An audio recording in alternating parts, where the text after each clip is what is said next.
up, everybody? Wow, that is really dark. We got to turn the exposure up on that. Hope everybody is well. Oh, I didn't announce the stream. Uh-oh, SpaghettiOs. I gotta turn the exposure up on the camera first. One thing at a time.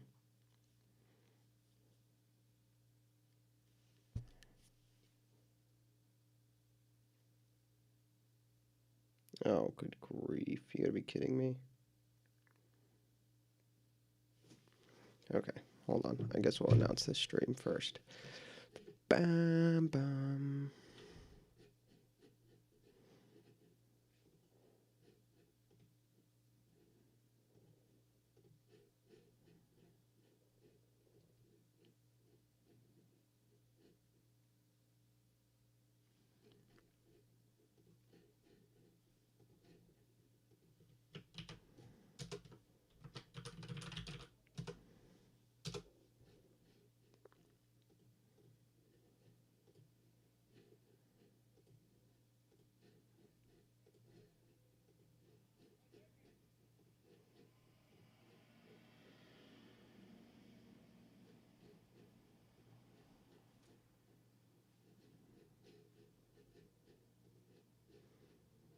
Okay, now we just need to turn the exposure up. Hold on.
There we go.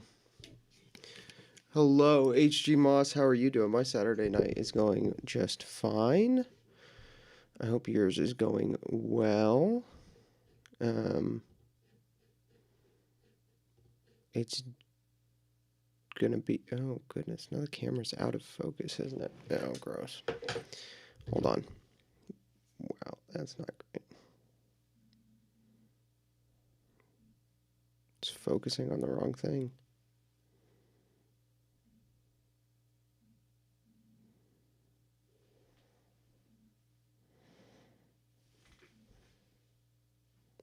Oh, that's right. That's good. There we go. Awesome.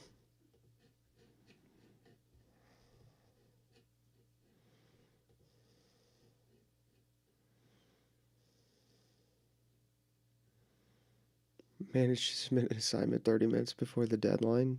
Managed to submit an assignment 30 minutes. There you go. That's good. Well, that's good. Well, tonight we're going to be doing a discussion on the Lila Rose essay, which I have posted some tweets about. We'll be talking about that. Or the Lila Rose episode. I think I said essay on accident, but the Lila Rose episode. that I've tweeted about a couple times. We'll be talking about that.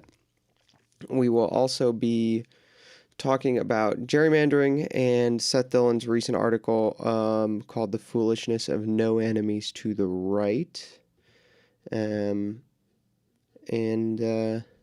that's pretty much it. Should be an interesting night. Got some cool stuff to go over. And I think that's pretty much the only thing we're doing tonight. So,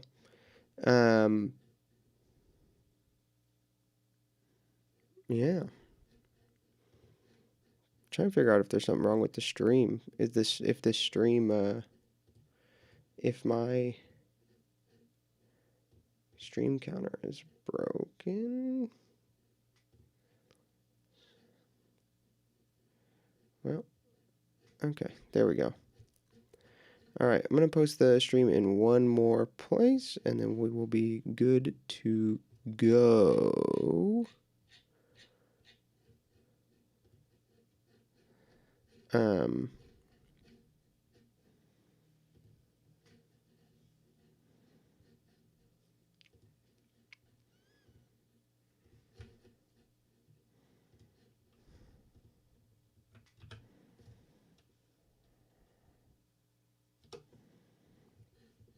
Awesome.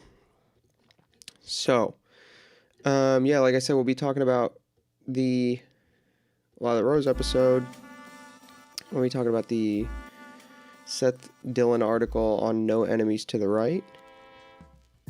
Yeah, I was just trying to figure out why the counter on screen was taking a while to catch up. I was making sure that I didn't have like a disconnect error. So, yep. Should be an easy night. Hopefully not too crazy. Unless I've missed a topic. It's a good day, good Saturday. Always a good Saturday when the Indiana Hoosiers get a win. We love the Indiana Hoosiers. How about this, eh? Oh, shoot. Hold on. I gotta...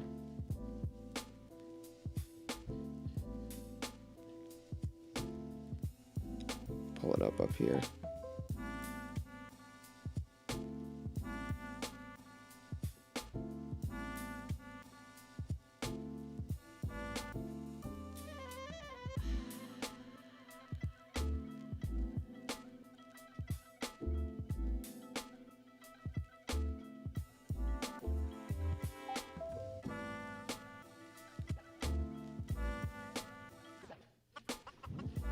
Always a good Sunday when the Hoosiers get a win, huh? Hold on, let's look at Sig get the boys hyped up.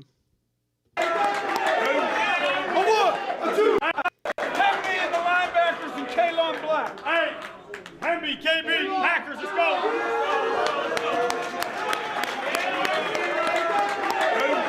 A one, a two, and you know what to do. Indiana, Indiana, Indiana, rock you. You will fight for the blue crimson. For the glory of all you are. Never mountain, never falter. In the battle, trying to keep it. Indiana, Indiana, Indiana, we're all for you. IU. Hey, there we go. Don't go to college, but you should watch college ball. It's insane. Indiana's 7-0, boys. Let's go. 8-0, right? Are we 8-0 now? 8-0 or 7-0 now?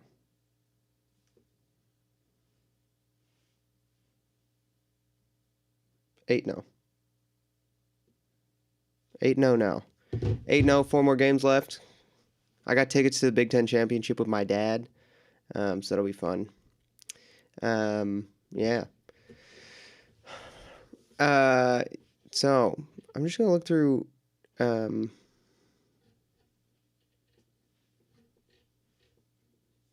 Twitter, see what else is going on.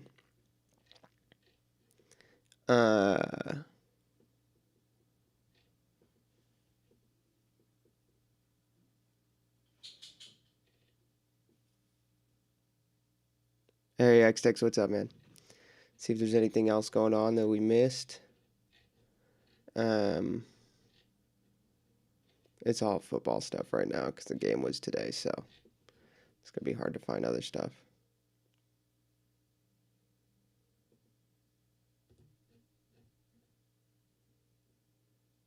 Let's go to this list I have.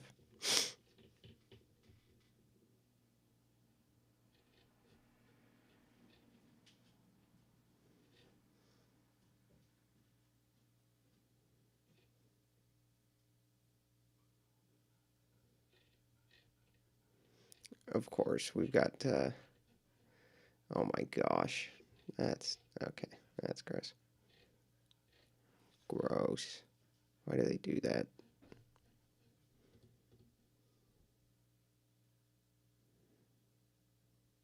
I'm feeling okay, man. I'm feeling okay. A little headachy, a little slow, but yeah, we're doing good. We're doing good. I know this guy, James Anderson White. He's on Vance's traveling staff, I believe. So JD Vance going to the Holy Land this week for state visit, but he took a photo at the sepulcher. That was awesome. So very cool. Yeah. There's not much going on. I feel like it was kind of a slow week, unless I've severely like been super far behind. Yeah, I had an accident. Yeah. I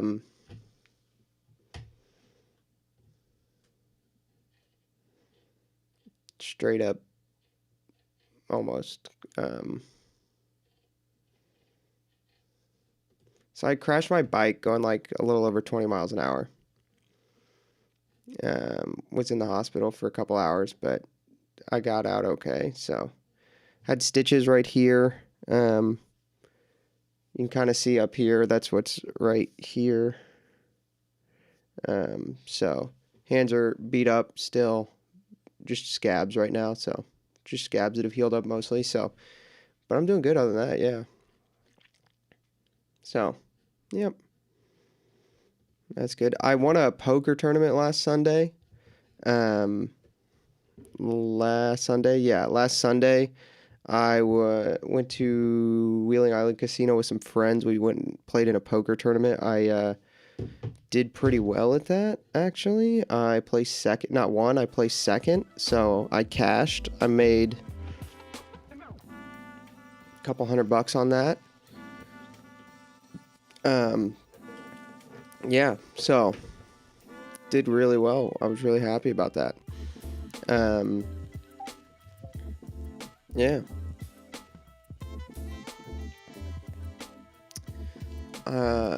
That's that.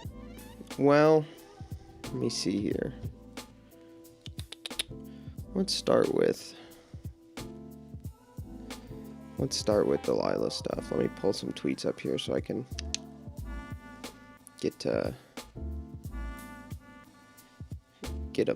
have them ready to go.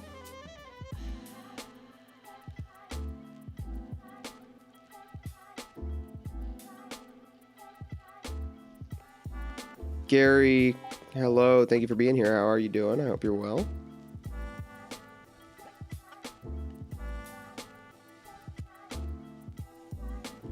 All right, let's just get some tweets. Let's put some tweets, some of my postings on deck here so we can go through them.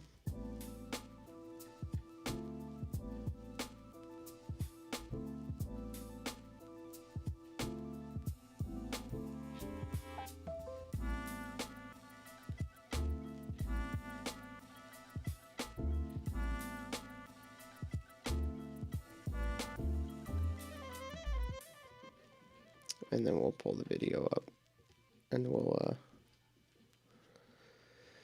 look at that.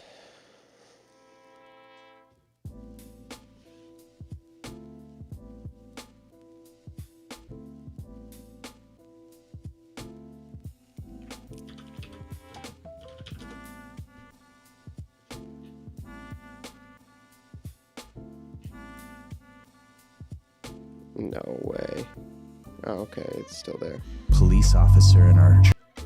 Wow, that is loud.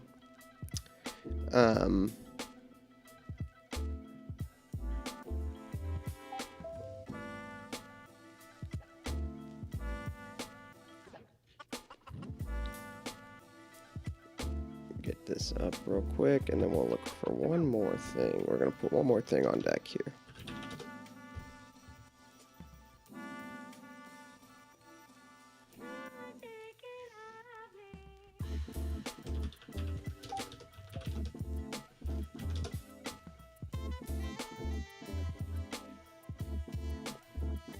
Cool. So, want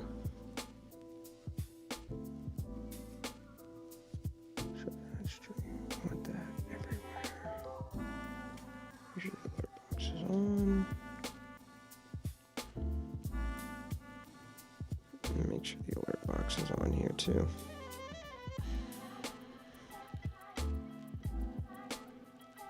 There we go. All right, I had to make sure the alerts were on.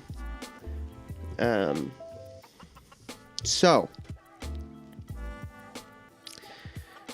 I need to start recording. I need to push record.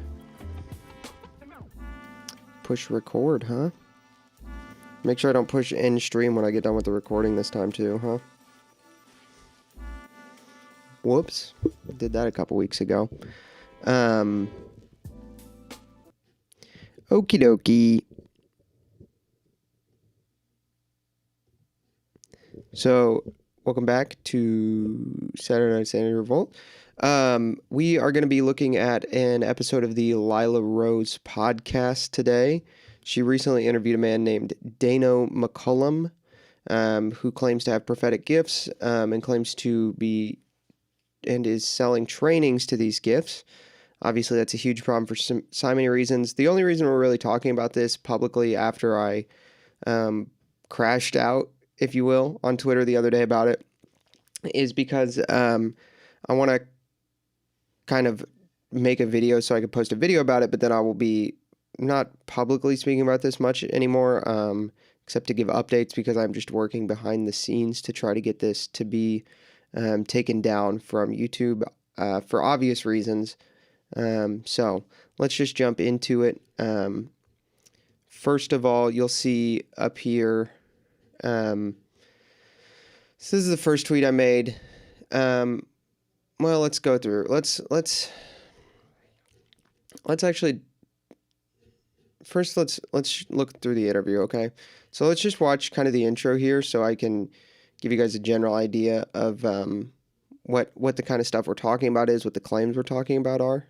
Church, and he said, I have 2 missing children, and he said, I don't have a single clue. And we prayed and we got some clues. They went there, checked it out, and they were holding the child. And we gave the other set of clues, and the other child was also rescued within 24 hours. 2 of these guys we prayed for had a resurrection. One of them's on the way home. Wait a minute. Yeah, he still had a scar all the way around his neck. Complete recovery. That happened 7 days ago. If you read the lives of the saints throughout history, stuff like this happens. The challenge is never getting God to speak. The challenge is recognizing all the ways he's already speaking. So, obviously, what this guy's claiming is that he's received, prophetic information from the Lord, which he is using specifically to find missing people. He also talks about some alleged resurrection claims from some people he knows. And there's some other stuff near the end here that we'll be talking about. So,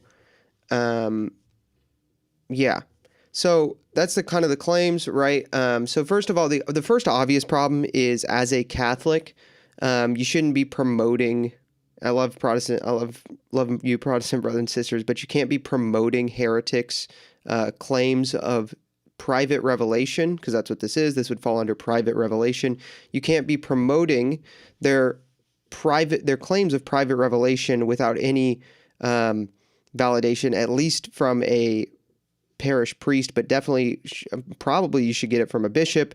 But to just be promoting this as a Catholic to your audience as completely valid and believable, and she does not push back, I'm going to say, based on how I would consider what I would call pushback, like fair pushback, where she's just like, do you have any evidence of this? beyond saying that, and then the guy just is like, well, yeah, this is true. Like this guy, like the one thing he's like, oh, he's a scar all the way around his neck. Well, the claim that he's making is that some guy got decapitated, um, and then was resurrected. But there's no pictures of the scar, right? He doesn't provide pictures of the scar, doesn't provide the guy's name. There's no way to verify that this happened. It's just a claim. And Lila's only attempt to validate or push back on this claim at all is to just say, do you know it happened? And when the guy goes, he has a scar all the way around his neck, she just moves on. She's like, wow, that's amazing. So there's that problem, right? Like you can't be, the episode itself is an issue that you just cannot justify promoting this to Catholics as a Catholic. The second problem, the larger problem, I think, you may disagree with me, and we could have, I think, an honest disagreement about if promoting Protestants with alleged spiritual gifts is a good idea. We could have a discussion about that. I think it's not. I think I could defend that position. But this is an indefensible thing. Here's one thing which is indefensible. If you click this list to this guest ministry, and this is in Lila's description, so I'm navigating there from Lila's description. It says, co-founder of the Bethel School of Prophets and Prophetic Training Company. Okay. Training courses. So the first thing is that he's the trainer and a teacher of a prophetic school. So I'm clicking this. I'm seeing all these claims. I'm going to click this button at the top that says training now. And then I just click enroll now. $60. All of these courses cost $60. He is selling courses. This one's $80, right? He is selling courses to activate your prophetic gifts. Or you can get a course to teach other people courses. So you can get a course on how to not just like engage in simony, but how to not just buy prophetic gifts, but you can learn how to be a simoniac yourself. Okay. So this is obviously textbook simony. If you're unfamiliar,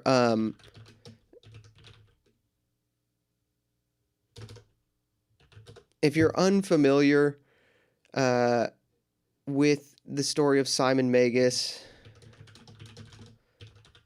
I say this every week, but Braves,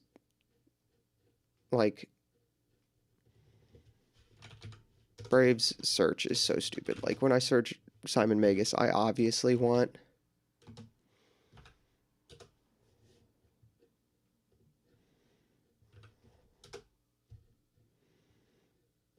my gosh. I obviously want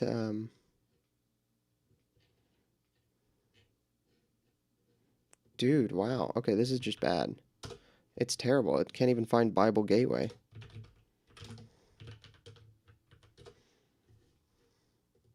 I misspelled it with 3 letters off on Google. It got it immediately. So if you're unfamiliar with where the term simony comes from,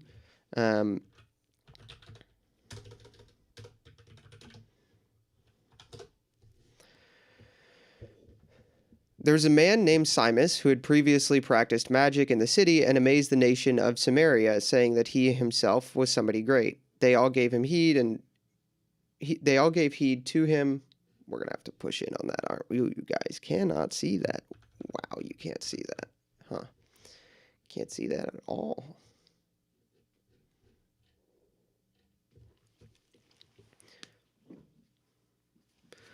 They all gave heed to him from the least to the greatest, saying, this man is that power of God which is called great. And they gave heed to him, because for a long time he had amazed them with his magic. But when they believed Philip as he preached the good news about the new kingdom of God and came to the name of Jesus Christ, they were baptized, both men and women. Even Simon himself believed. After being baptized, he continued with Philip, and seeing signs and great miracles performed, he was amazed. Now when the apostles at Jerusalem heard that Samaria had received the word of God, they sent them to Peter and John, who came down and prayed for them that they might receive the Holy Spirit. That's confirmation. Aside, but for it had not yet fallen on any of them, but they had only been baptized in the name of the Lord Jesus. Then they laid their hands on them, and they received the Holy Spirit. Now when Simon saw that the Spirit was given through the laying on of the apostles' hands, he offered them money, saying, "Give me also this power, that anyone on whom I lay my hands may receive the Holy Spirit." But Peter said to him, "Your silver will perish with you, because you thought you could obtain the gift of God with money. You have neither part nor lot in this matter, for your heart is not right before God. Repent therefore of this wickedness of yours, and pray to the Lord, that if possible the intent of your heart may be forgiven you. For I see that you are in the gall of bitterness and in the bond of iniquity." And Simon answered, "Pray for me, Lord, pray for me to the Lord, that nothing of what you have said may come upon me." So that's simony, right? So he repents of it. And then if you look up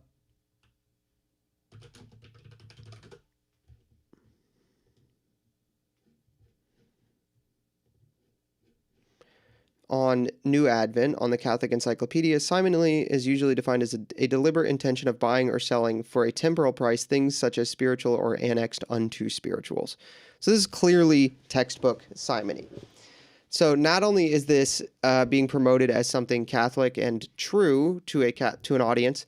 Now you may say Lila's podcast isn't Catholic. Lila doesn't put herself forward as a primarily Catholic podcast. And that would be a claim that might be worth making. Honestly, I think that claim holds some weight, especially considering some of the other interviews she's done and some of the other things she seems to focus on. But this is EWTN. On demand, EWTN.com. They publish all of Lila's episodes. They have an exclusive distribution contract with her, from my understanding. And here is this episode right here. Now, you may be thinking, okay, what about that? Well, first of all, you cannot say that it's not supposed to be a Catholic show if it's being distributed on EWTN on demand, because let me play something for you guys. This is some audio that I took when I called EWTN. And for questions about catalog purchases, press 3. To reach a Spanish... And I can't turn that up much more, so I apologize, but you're going to have to, it's a little quiet. But this is just the menu. So I called EWTN specifically to ask them if everything on the on-demand site is checked with the same doctrinal orthodoxy standards as the things that are aired on television. And you'll hear what they tell me.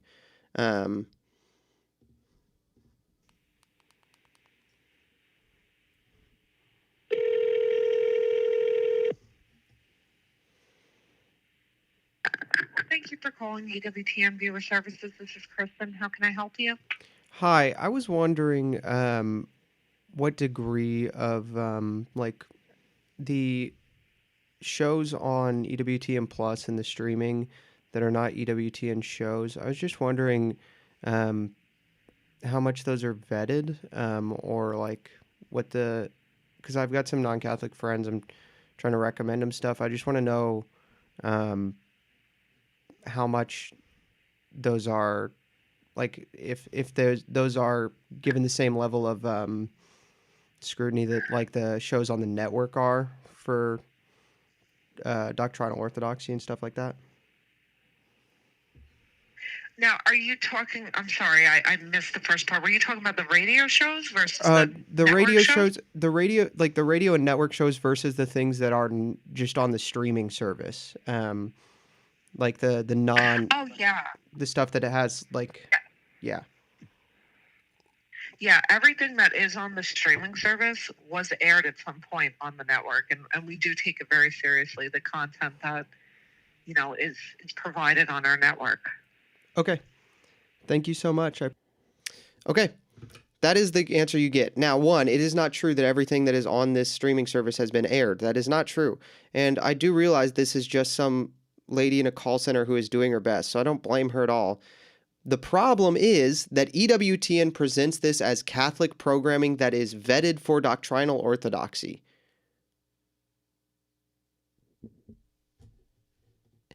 And so here's another objection you might give, right? You might say, well, on EWTN's website, like if you click it, there's no description. It just plays this, and the only description is can prayer help solve crime through criminal cases. Okay, well, that's interesting. What if I go to Google and I say, oh, that's really interesting. What if I Google the name of the guest? What if I just Google the name of the guest because I want to know more about him? Oh, here's the exact link where we just navigated to the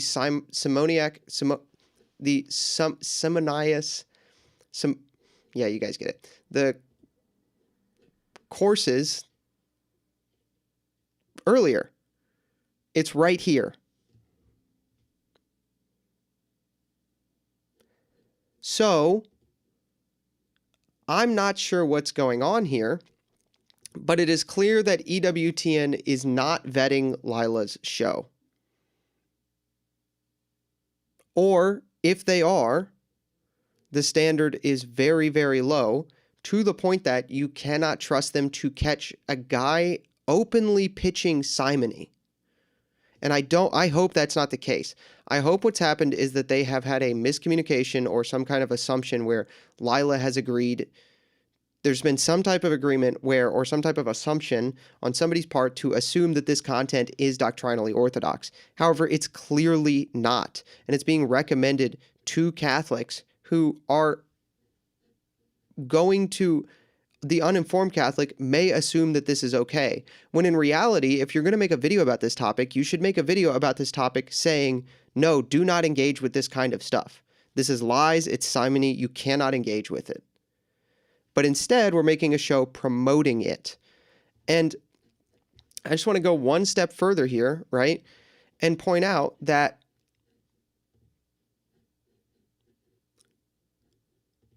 you know, like, let me find this. I want to go make one more point, okay? And show you this comment I found on, dude, where did I post that comment? I lost it. I lost the comment. I found a screenshot of a comment and I can't find it anymore.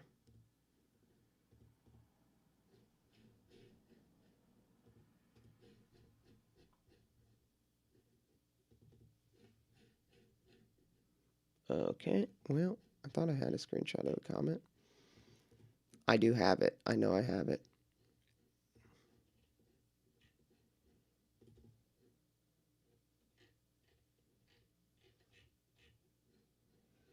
Dude, what? I lost it.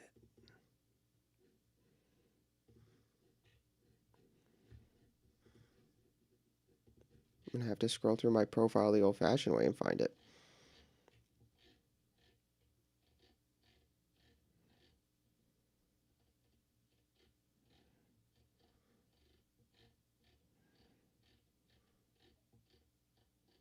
Here it is. Bro, okay. Here's a comment I found on that video. This is so cool. I'm a Catholic, but his course sounds awesome. We can learn so much from our Protestant family. So Lila has now led a co-religionist, a fellow Catholic, into this charlatan's trap. And it's radio silence from her. Absolute radio silence. To the point that, and I won't show any of these private messages, but I will tell you all, I have messaged someone on Lila's team. They told me they would flag it with the team. They sent me a screenshot of them asking truthfully, which, you know, might have some problems with AI, but they sent, let's leave that aside. They sent me a screenshot of them asking truthfully if selling courses like this is simony, and truthfully answered yes. So then this individual said they would flag it with the team. That was, hold on, let me pull up the message. I'm not going to show it on screen, but I am going to just check the exact date and time when we had this conversation. That was Tuesday at 12:45 a.m. So basically Monday night. Monday night, I had this conversation where this individual said they would flag it with Lila's team. I heard nothing back until Thursday at 11:15 a.m. I texted them, hey, any update on this? I have been completely left, like, just Just nothing. Complete radio silence.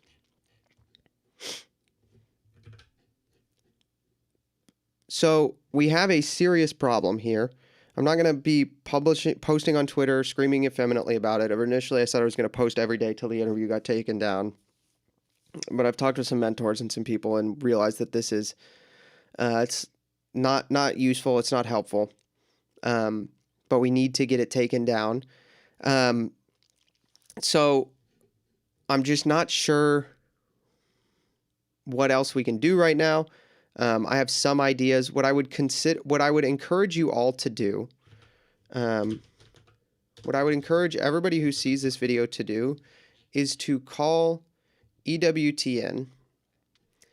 Their phone number is, and I will type this on screen actually.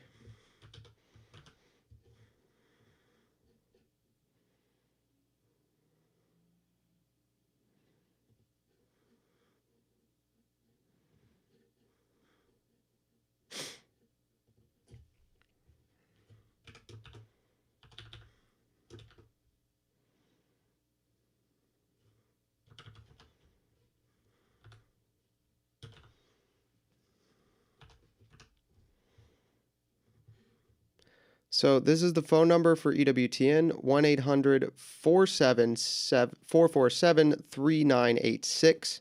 I would please call this phone number, press 1 for questions about content, and ask them to review the episode with Dano McCullum. And I think that this is like all we've got to do. This is all that's left to do about this. And, honestly, like, we're going to just have to hope that EWTN takes the time to review this, gets it taken down, and that is a wake-up call to Lila. But that's where we're at with this. Like I said, I'm not trying to, like, scream into the void effeminately, but I did want to talk about it because it was obviously a thing I was upset about this week, and most of this stream and this show is like Twitter stuff, and that was one of the main things I was tweeting about this week, one of the main things happening on my Twitter this week, and I know everybody follows me.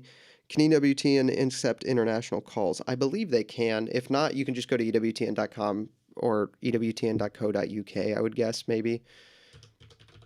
I would bet that is their website. Let's find out. If I type in EWTN.co.uk. Yep, I got the British EWTN.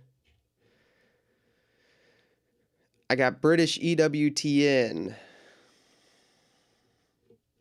They don't have the on-demand on the co.uk website, which is interesting. But they have a British phone number at the bottom of the screen, at the bottom of the website on EWTN.co.uk.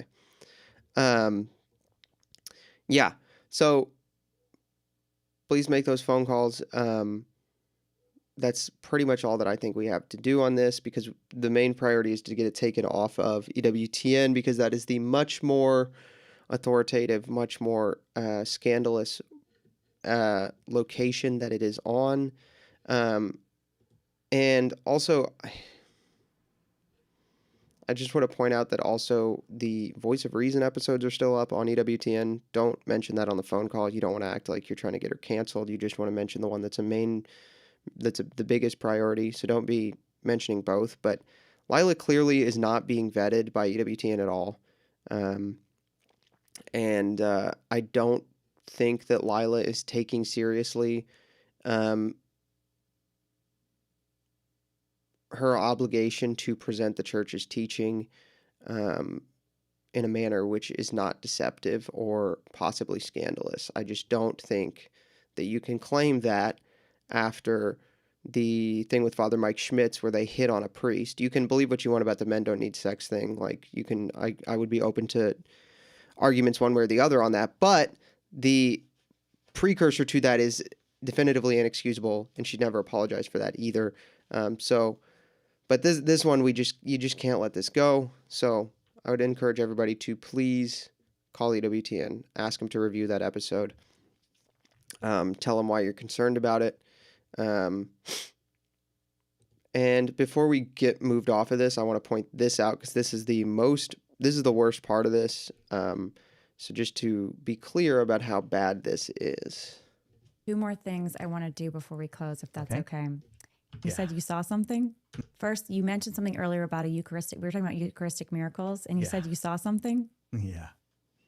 I was telling you about going to Lanciano, Italy, and I saw a Eucharistic miracle. Yeah, I want to hear yours. But I want to hear yours. I will. I'll share mine. Yeah. Yeah, I was in Malaysia and we were having an amazing meeting with signs and wonders happening, and probably the hungriest group of people I've ever experienced in my almost 50 years now of walking with Jesus. So first of all, Lila is proposing that the Protestants may have the Eucharist because she's saying it's a Eucharistic miracle, but this guy is Protestant. All the ministry he does with people is Protestant. So she's saying that Protestants may have the Eucharist. So that's, first of all, no, they don't. And after I left, they called me up and they said, Dano, something happened and we wanted to see if it was okay. And I was like, oh no, what did you do? You know? And they said, well, we were praying and worshiping. We were getting ready to take communion and manna fell. And so we used the manna for communion. I'm like, Okay. I think that's all right. Like, I think that's okay. And so God gave them himself. gave- Wow. And then she says, God gave them himself. But this is a group of Protestants. She's saying that God gave the sacrament of the Eucharist to a group of Protestants who do not believe in the real presence, and therefore who are not in communion with the church. That God gave communion to people not in communion with his church. God gave them himself. That's the quote from Lila.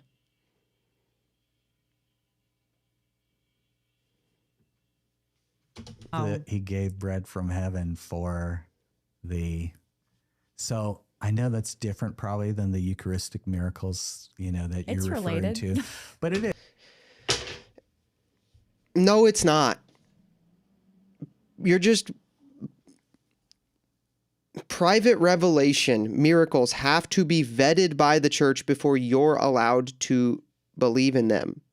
Fatima had to be vetted by the church. You're allowed to believe it. You're not allowed to promote its belief of it. You're not allowed to promote it publicly as true. You're not supposed to. That's the main problem with Medjugorje. But here is Lila promoting a supposed Eucharistic miracle that she, in her words, God gave them himself, where God gave communion to people not in communion, and then claims it's related to our vetted miracles.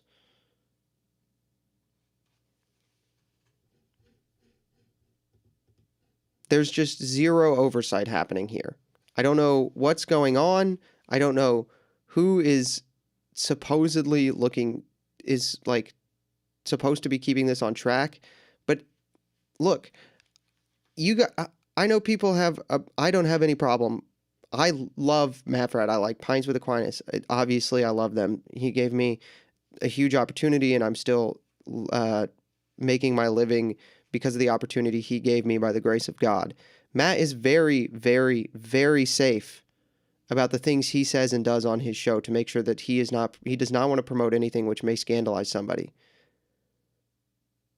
That does not seem to be the case with Lila, just facially. It could be that she's concerned about it. It could be she wants to be safe about these kind of things. But just facially, optically, it does not seem that way. And I'm sorry.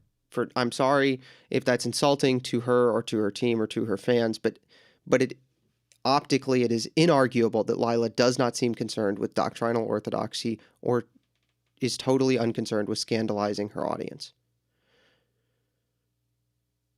I don't know what her primary concern is, but just based on optics, that's not it. It's not truth. So, all right. Thank you guys for watching. Guys, we got through our first video within the hour. How's that, huh? That's pretty good timing. We made pretty good time on that. I'm going to get some water. I left a note on the video about this. Yeah, there's a lot of comments if you sort by newest, because people have it's taken people a while to find it, but if you sort by newest on this video, if you go to the comments and sort by newest instead of by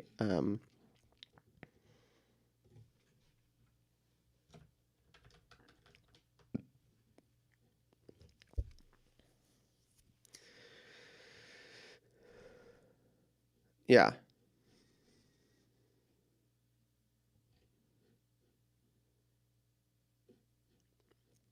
I mean, if you sort by newest, because if you sort by top, they're just not getting a lot of likes. But like, obviously, I'm not signed in or I'd like these comments. I've liked them on my main account. But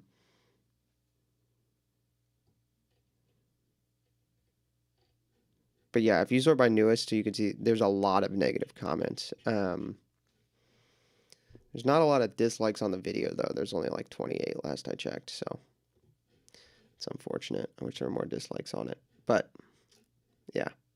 It's just not, it's so bad. It's so bad. All right, I'm gonna get some water, and I'll be right back. I'll put the music on for you guys. And content, Whoa, press that's the phone call again.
Sebastian Morello? Who is that?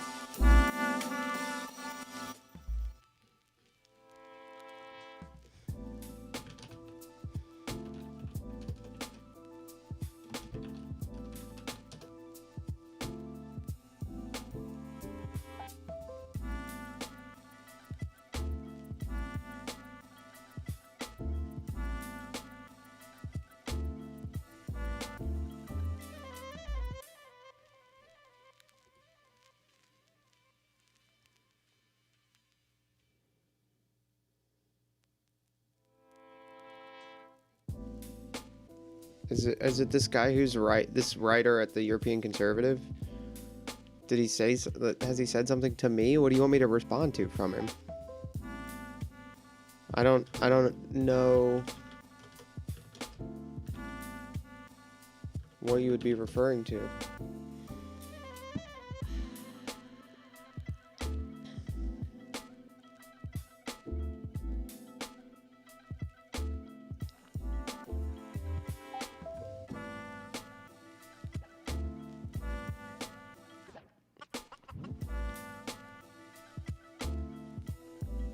I don't have guests. It's just me. It's just me yapping, dude.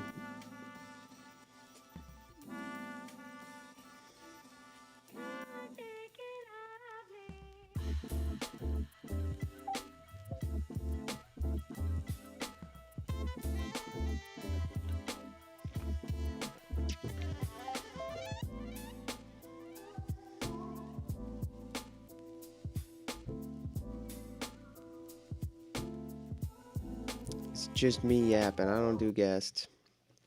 I'm gonna order food. Um, I can be a guest. You cannot. Don't show up at my house. I know you know where I live. I will shoot you.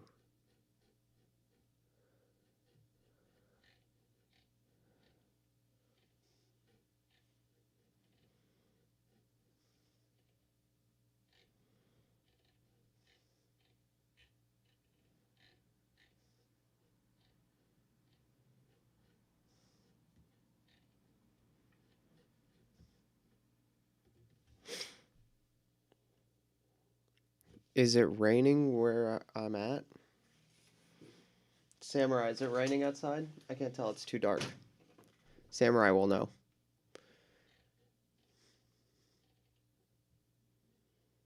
I'm gonna put this on while I order food.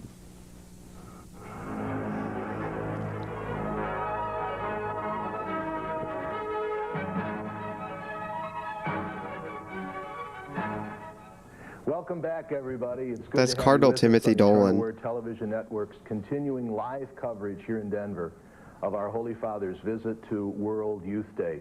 You've chosen wisely being with EWTN today because this is They one won't of the be most open. The historic phones and won't be joyful open days on that we've Sunday, had HG. here at EWTN, and we're glad you're with us. We've got a lot of good things to do today. One of the good things we're going to do is going to happen right now because we have Mother Angelica live in Mother's Corner. Mother, good morning. Nice to have you with us. Good morning, Father. We've had a tremendous week. We've This is seen so legendary. Catholicity in action. We've seen spirituality working. We've seen an inner power within these children, brought on by their Catholicity, by the presence of this holy man that we call the Holy Father. Yesterday I made a mistake when I was talking to you. I asked you to watch the Holy Father as he made the stations, but he didn't make the stations, so I'm sorry for that error. I'm very happy he wasn't there. The stations are beautiful, the prayers are beautiful, but they depicted our Lord there as a woman. Abomination to the Eternal Father. We inquired, because we couldn't believe our eyes. And we got several statements. One said it was a man. These are from people who should know. One said it was an it. The other one said, well, it was a woman, the first, because, women will be ordained. Another one was, well, we really don't know. It was just a bunch of children who decided to go into all this. Isn't it amazing that once a person does something and they're caught at it, they can never tell the truth after that? I just want you to listen to a statement from this morning's paper. Maybe this isn't the right place, right time, but I think it is, because if we let this go... Oh, the audio is so bad on this recording. It's been the plan all these years, is our church has literally been taken away from us in this country. Well, here's the new state. Mother built that convent. She was the foreman on all the, when they turned it from a house into like an actual convent, she was a foreman on all that renovation. It's a true story. You can look it up. But the one in Canton, it's not in Cleveland, it's in Canton. In response to the questions regarding the Stations of the Cross, mostly made by EWTN at Mile High Stadium, mime never is an historical representation. So mime is a historical representation. The organizers never intended the portrayal of the Stations of the Cross to be a historical representation. What do you think the Stations of the Cross are? Get 'em. It doesn't matter what you think they are. They are a historical... What do you think they are? Actually, shut up. It doesn't matter what you think. What do you think they are? Actually, never mind. I don't care. Representation of the passion of Jesus. Anyone, even a child, it puts us in our place. could have played any of the roles. Can you imagine a woman playing the part of Abraham Lincoln in a mime? Can you Yes. imagine a woman playing the part of Oh, poor mother. She was too pure. That's not her original convent then. The one in Cleveland is not her original. Her first assignment. Oh, you're talking about. Oh, she wasn't signed in Cleveland for a couple weeks. It was like a couple weeks. It was like I don't even think it was a year, honestly, if I remember right. of anyone. She was too pure. Can you imagine a woman playing Abraham Lincoln? Oh, I'm sure it's happened.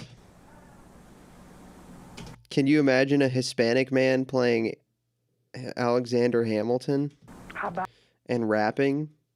President Bush or President Clinton or George Washington?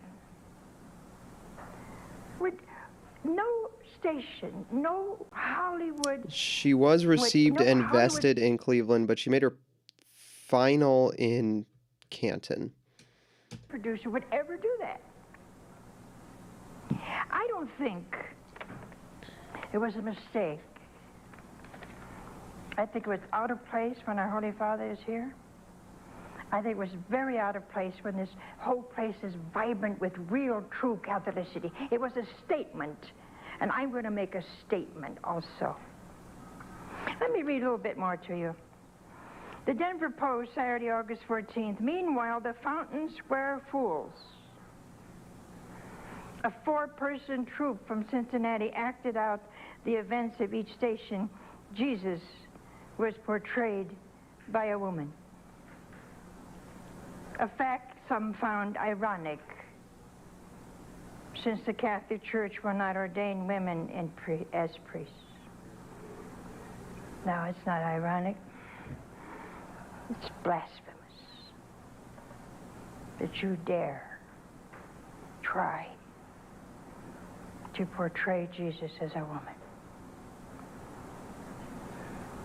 You know, as Catholics, we've been terribly quiet all these years. This is so good. After Vatican Council, those beautiful documents inspired by the Holy Spirit. They're so beautiful when you read those documents, like reading Scripture. Look at her were clutch the misrepresented crucifix. and misportrayed and misinterpreted all these years, and every excuse, like this mime, had been blamed on the Vatican documents. They have been even reworded. And all these years, from the time they took out Our Lady to the time they took out the tabernacle, to the time they took out stations, the time they took out all devotion, the time at this point they have changed our churches, they closed them. And now we're not even allowed in many, many areas to kneel when that awesome presence comes down into this one little host. Some lounge, some sit, some stand. I'm tired of enneagrams. I'm tired of your witchcraft. I'm tired. I'm tired. Yes, I'm of being tired. pushed in I'm corners. tired. I'm tired of your inclusive language that refuses to admit the Son of God is a man. I'm tired of your tricks. I'm tired of your deceit. I'm tired of you constantly just making a crack. And then the first thing you know, there's a hole, and all of us fall into it. No. This was deliberate. These were not a group of children decided to do this. This was a group that was told what to do and how to do it. You dare portray Jesus as a woman under the guise of mime, in the place where the Holy Father is, knowing what the church teaches, knowing what he thinks and how he feels. You have the gall to do such a thing. No, you made a statement.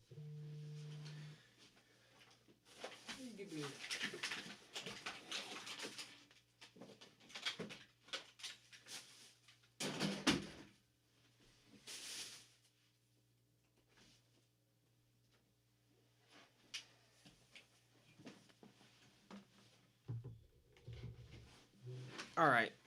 We back.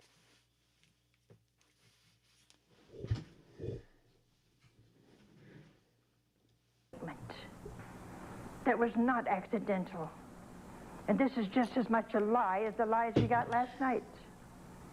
Yeah, get him. Get him, Mom. I am so tired of your liberal church in America.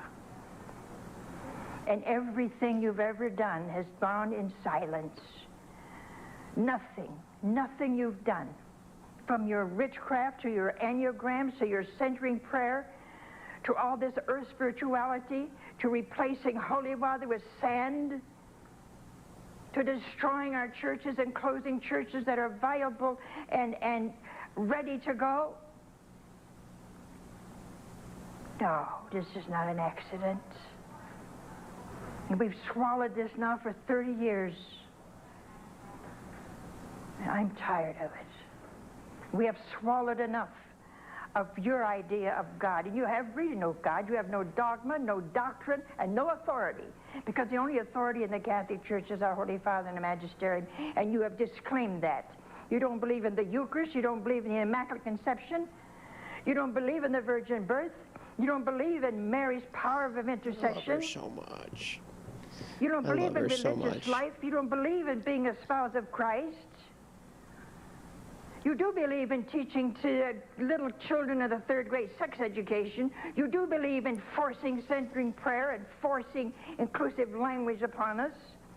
And now you depict Jesus as a woman. Yo, at You're Supich. sick. At Supich. But I admit you have a right to your ways. You have a right to think your thoughts. You have a right before God and this nation to do what you do. But I resent you trying to destroy the Catholicity of the simple and the poor and the elderly by your ways. I'm not going to accept that. I'm a Roman Catholic. I'm a Latin Rite.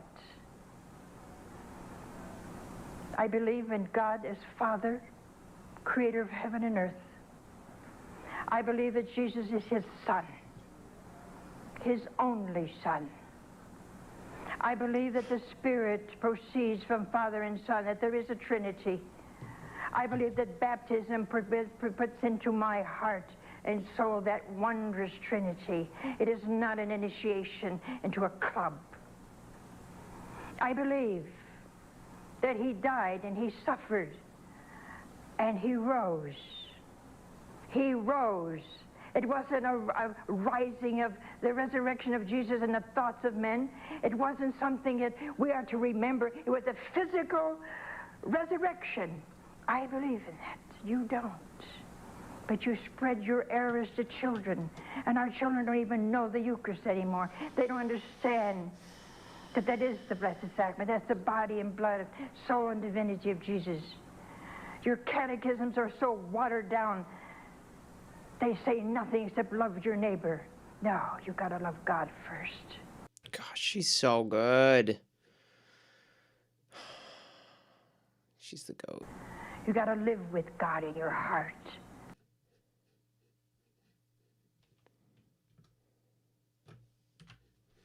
She's the GOAT.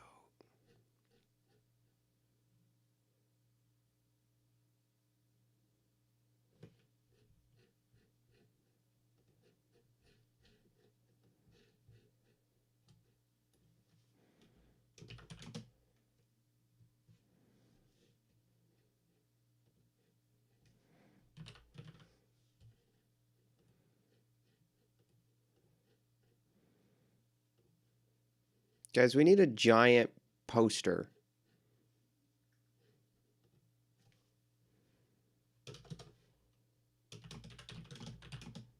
We need a giant poster of Mother Angelica. How big can we get it?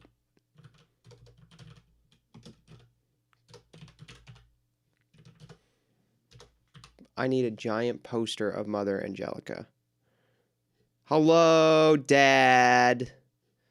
Dad. Hi, Dad. We were watching Mother Angelica, the famous 1993 World Youth Day. She's so good. You can't give what you don't possess. I don't like your church. A cardboard cutout of Mother Angelica. That's what we need. I need a cardboard cutout of Mother Angelica right there. Right there.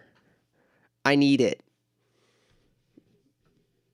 I need somebody who can do that for me. The stair? Yeah. The stair. You know what's crazy, Dad? Okay, sorry, I'm going to talk to my dad. You guys can listen. I don't care, but I'm going to talk to Dad. I'm 11, 12. This is Father Timothy Dolan, who is now Cardinal Timothy Dolan. He introed this segment. This is the after World Youth Day, used a female mime to portray Jesus for the Stations of the Cross, and they tricked Mother into airing it. She was so mad. So this is the next day she gets on air and is lecturing the liberal church and the bishops. But the priest who intros this segment is... To have you with Father Timothy Dolan. Welcome back, everybody. It's good to have you with us on Eternal Word Television Network's continuing live coverage here in Denver of our Holy Father's visit to World Youth Day. You've chosen wisely being with EWTN today because this is one of the most historic and joyful days that we've had here at EWTN, and we're glad you're with us. We've got a lot of good things to do today. One of the good things we're going to do is going to happen right now because... So he has to intro this. But she does, this is just the legendary... That is the guy who is now Timothy Dolan, Cardinal Timothy Dolan. Nothing but destroy. All that you've seen this week, my friends, is what the Catholic Church is really like. All those beautiful teenagers are what they all should be like. All of those ceremonies that you saw are so truly wonderfully Catholic. But no, you want to destroy that. And so you plant this mime, a woman as Jesus. You dare do that. You can't stand Catholicity at this height. Yes. You have to spoil it. Have you spoiled so many things in these 30 years? I speak for myself and my community. We're not going to take your inclusive language. We're not going to stand. She's so good. It's so... I'm not laughing because it's funny. I'm just laughing because of how awesome she is looking back on this 30 years later. We're not going to take your She's inclusive so language. good. We're not going to stand or lounge. We're going to kneel before that wondrous Eucharist. We're not going to go for all those crazy things that you're pushing out as new and cultural and American. They're not American. America was built on God. America was built on trust in God. And you've made it pagan. You've helped to make this nation pagan. Because you have no spirituality that attracts. Your religious orders are going down. You don't have vocations. And you don't even care. Your whole purpose is to destroy. The purpose of this wondrous day, this wondrous weekend, is to build. This Holy Father is a Holy Father.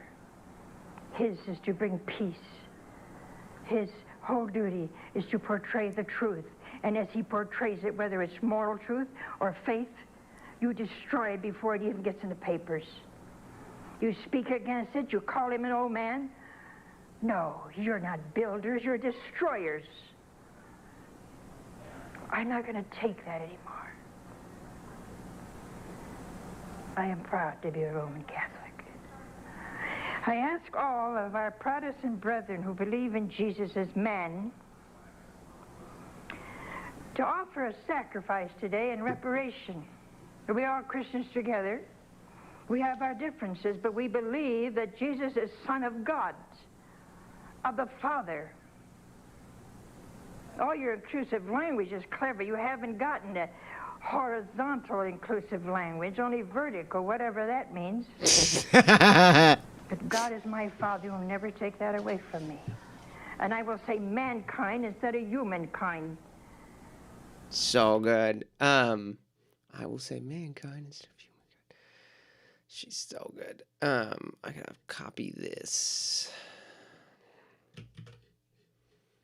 up here. All right, let's get started on the Seth Dillon article because I haven't read it yet, so we're gonna be hitting it.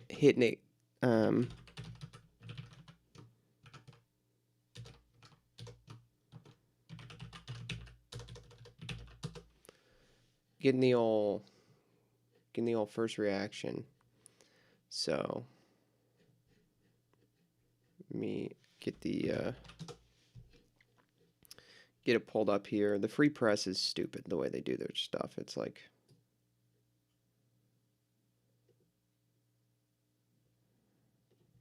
you got to go up here. We got to do this. There we go. Okay, my food is 10 minutes out, so how long is this? Oh, this isn't that long. It's going to take longer than 10 minutes to read probably, but it'll be fine.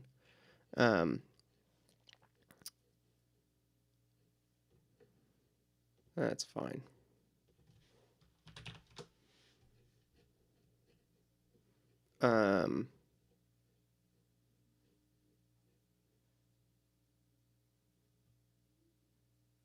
Can't find a full picture of her. Okay, let's try to find a full body picture of Mother Angelica. I will email Raymond Arroyo.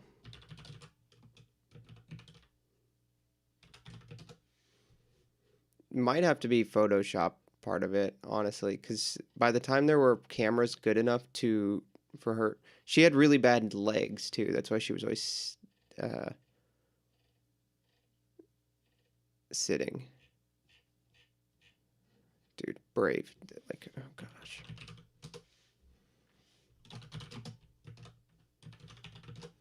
All right, let's try to find a full head to toe picture of her.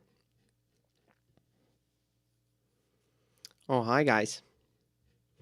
Hello. Hello, Mother. Hello, Cheris. Yeah, it's really hard to find a head to toe picture of her. She was always sitting. And she had really bad knees. So. Okay. Well, let's start reading the Foolishness of No Enemies to the Right. So, recently, if you guys didn't see, I need to start recording. I have to push record. Guys. Okay. Bam. All right. Hello. Welcome back. Recently, if you guys didn't see, there was a series of text message leaks. The first one actually happened from Jay Jones, who is the Democrat nominee for Attorney General of Virginia. And Jay Jones said some things that I cannot repeat on YouTube, probably would get this video banned.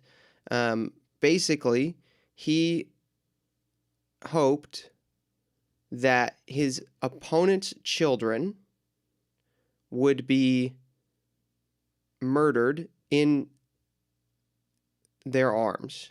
Because he said that's the only way people change. And this is, of course, right after Charlie Kirk was literally shot in the neck and died. So,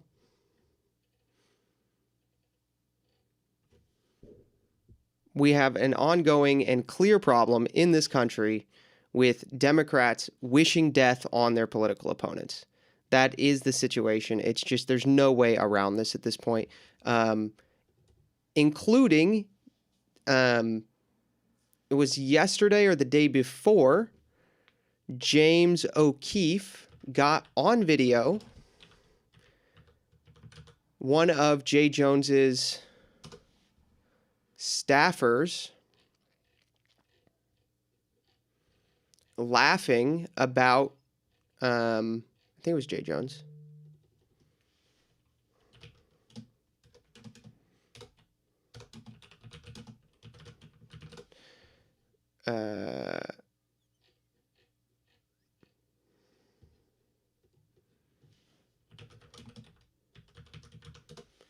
uh, it was a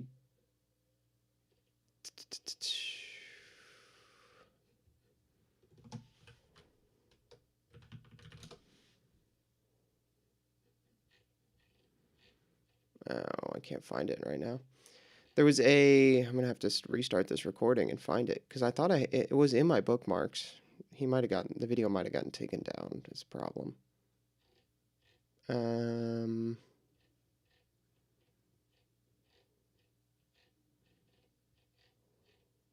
Maybe it was Project Veritas, not James O'Keefe, which is easy to get confused. I'm gonna have to restart this recording, gang.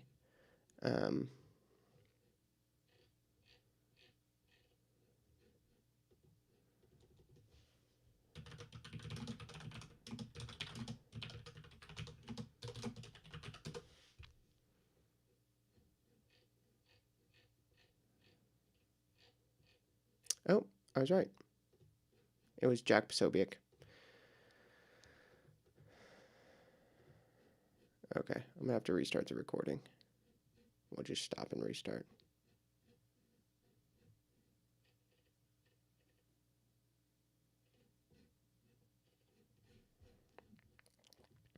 All right, we're gonna restart the recording. Hello, everyone. Welcome back.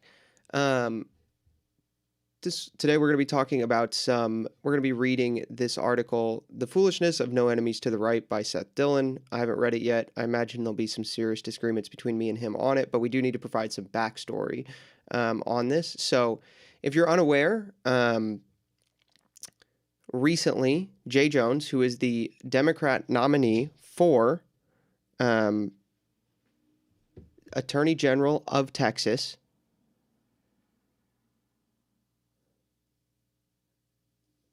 was caught wishing death upon his opponent's children, saying that he hoped they were shot in her arms.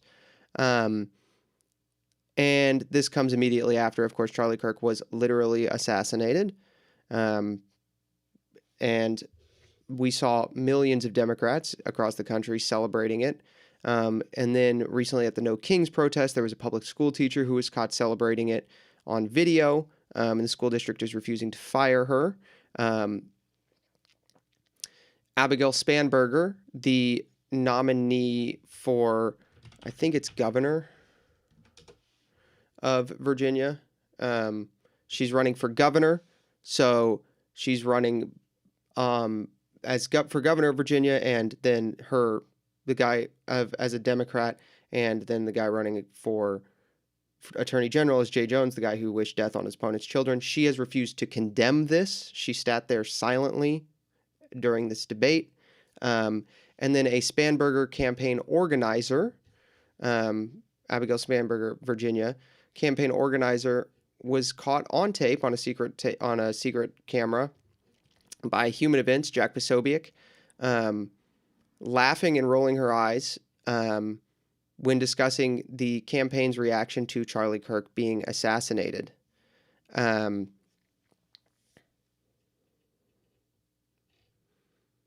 So we have a problem with the left in America is violent, wants to kill people, wants to kill the right wing. That is the case. It is not debatable. The average leftist in this country wants to kill you if you believe what Charlie believes. And Jay Jones is still pulling ahead in Virginia. The average Democrat voters, when told about this, did not say they would not vote for him. So they do not see wishing death on opponents as disqualifying for office. So that's the situation. Now, why do I bring that up? Because not simultaneous, but a couple days after these leaks came out, the original leaks from Jay Jones, Politico leaked some text messages from a Young Republicans group chat, which had some extremely far-right rhetoric. That was offensive to some people, and was definitely outside the list, outside the what we would consider the Overton window, right? Like normal um, political rhetoric.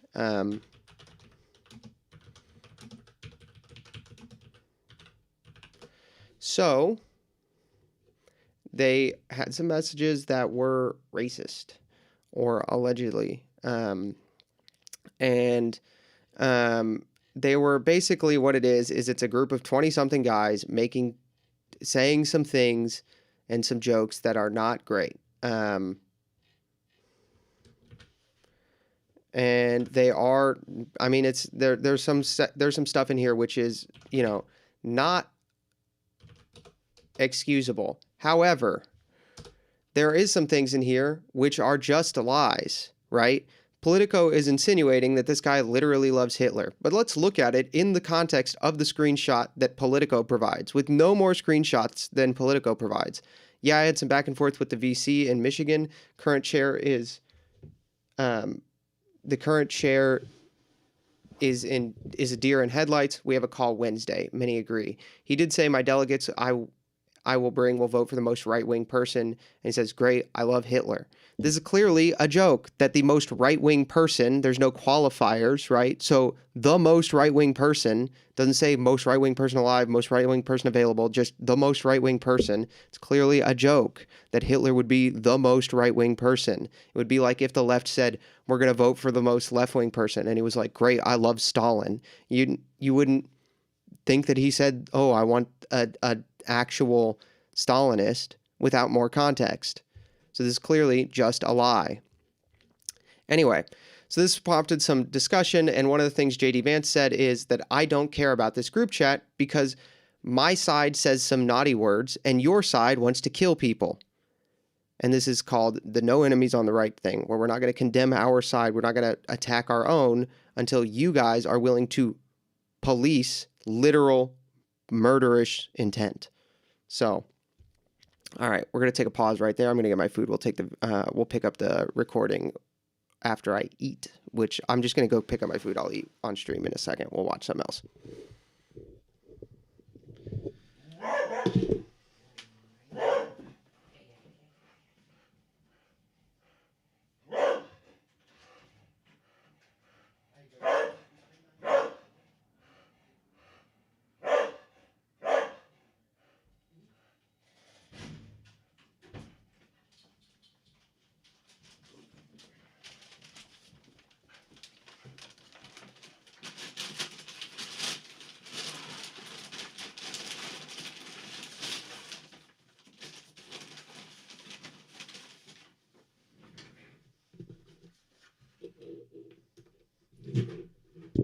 Bum, ba-dum, bum. All right.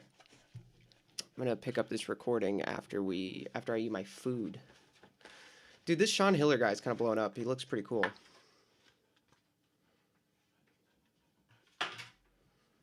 The equivocation attempt, unfortunately worked on some. Yeah, that's the whole point of the article. Like Seth Dillon's article, like he fully is like, oh yeah, we have to condemn our side too. And it's like, well, our side's not trying to kill people, dude. The Sean Hiller guy's blowing up. I think he's pretty good.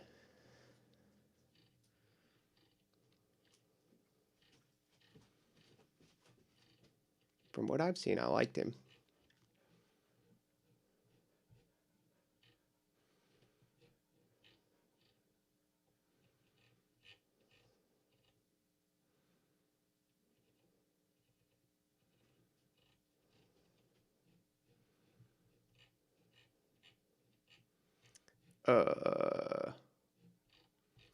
I wanted...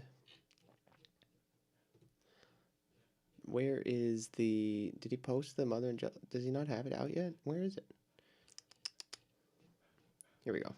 I recorded a video recently where I talked about Americans should not apologize for their influence on the Catholic Church around the world. You know, we've got Bishop Robert Barron and you know, all these excellent things going on, right? Matt Ferrer. Even if we've got critiques of them, they're doing good. And, you go to these other countries and they're thanking us. They say, "Oh, I love Bishop Barron. I listen to Hallow. I just did Exodus 90." Yeah. And so you think that Mother Angelica played no small part in this, huh? She was the groundbreaker. She was. Yeah, Mother was the first. Everyone who does this does it because Mother did it. Yeah, it's not close, honestly. She's not given enough credit, Matt. It actually makes me upset because she was a trailblazer in media, certainly Catholic media, but I would argue more than that. She's the first woman in the history of broadcast television to found and lead a cable network for 20 years. There's no other woman who's done it. Oprah is still trying to hit the 20-year mark. Okay? That's a crazy fact. And that's a crazy fact that Oprah is still trying to hit 20 years on her network. Mother Angelica did 20 years before Oprah did. Cloistered nun with no broadcast experience, no college degree, living in Birmingham, Alabama. Come on. And she changed the world. Wow. I mean, she used to always tell me, I don't care if you're 5 or 105. God sent you here to change His the impression world. is shocking. It's so good. And she believed that. She believed in calling, and mission, and listening to God. Divine providence. And I do think God calls people. We're all called. We're all called to do something. And Mother's a wonderful example of listening, being willing to listen, and then having the testicular fortitude to follow through on that inspiration and fight and struggle and beat your head up against the wall to bring it into actuation, to bring it into fulfillment. That's the hard part.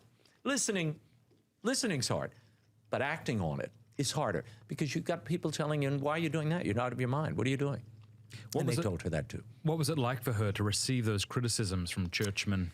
You know, now that he's dead, I'll tell you. So there's this really great story that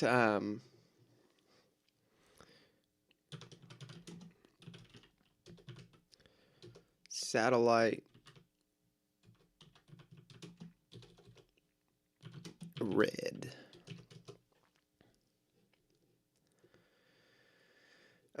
So Mother had, oh gosh, I keep forgetting I'm in Brave. I need to change this.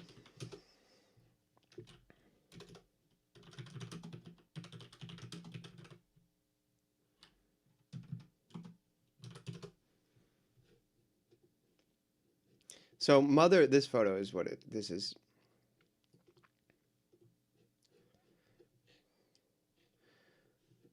So this is a satellite dish.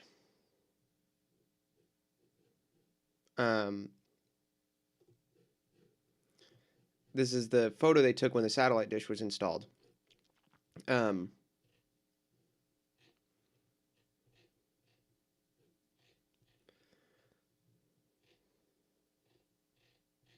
Where is the story of the satellite dish? Is it not in here?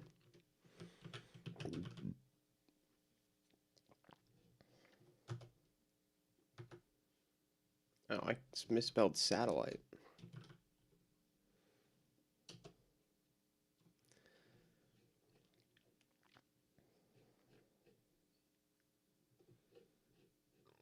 No, okay, so this doesn't even have the whole thing.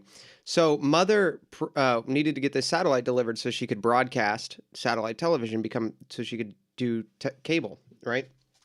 So she's getting it delivered, and she thought she didn't know she had to pay on delivery, so she didn't have the money. But she'd had a dream of the satellite. The reason she decided to get the satellite is because she'd had a dream of the satellite with a flame coming from heaven to the satellite, of the satellite spreading the word of God.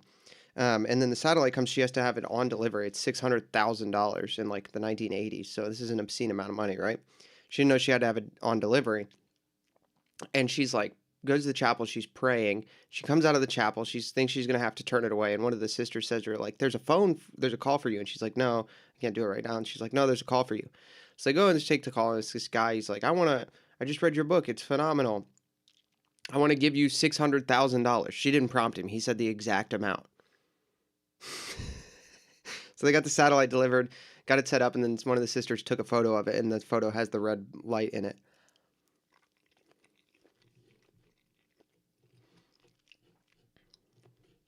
tell you this great story. It's one that I console myself with at times. She was at a ordination of one of her friars in Philadelphia. And Cardinal Anthony Bevilacqua stood up, got up to the podium, and he's offering his homily. Mother Angelica is in the fourth row, and her friars are off to the side. And he says, you know what we really need in America, and I hope you all will pray for this. What we need is a Catholic network. We need a platform that will carry the faith out. She'd been on the air for like 15 years at this point, okay? She's sitting smack dab in front of him. And she told me, she said, you know, he went on and on and on. He's looking right at me. And she said, but you know, I said, Lord, I guess this is part of the humility you want from me. So, okay. But boy, it was hard to keep my mouth shut. You know, so that was her, that was kind His of impression is so funny. funny. It is, look, that's our pride. I get it. It's our pride. But they did really attack her. She didn't care. Mother really loved the Lord. I mean, this is a woman who did 2 hours of adoration every day, in the morning and the night. She was devoted to her community. Her dress rehearsal for what you heard on TV, you know, I gave you that collection of her scriptural teachings. What I didn't realize until after, you know, when I was near the end of the biography, she would give daily lessons to her nuns on the scripture, none of it planned. It was just the fruit of her contemplative life. So she would pray in the chapel and she'd read a phrase or two, and then she'd meditate on those phrases in you know, and it was classic Catholic spirituality where you're imagining yourself in the middle of the action. The Lord is there, the apostles are there. It was so vivid for her that after hours of contemplation, she would then bring that to her nuns. Well, they rolled on a lot of those scriptural teachings. They had audio cassettes of them, which I transcribed and went through and then assembled and edited. What I discovered after the fact was when I compared them, the timeline with the TV teachings, because she would offer a teaching once a week on TV. It was often the same lesson that she had given the nuns the week before or the week of. And she would refine it and shape it, but she was like working, it's like a comedian going to the club. I was just thinking. Yeah. Another great story. He tells us in his biography, Mother's second ever live show. Hello, sir. What can I do for you? I can't do that for you.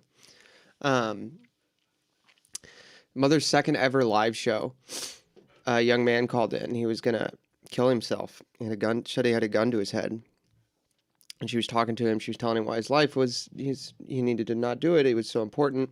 And then they heard a clatter. And they heard like voices. And somebody picked up the phone and said he was okay.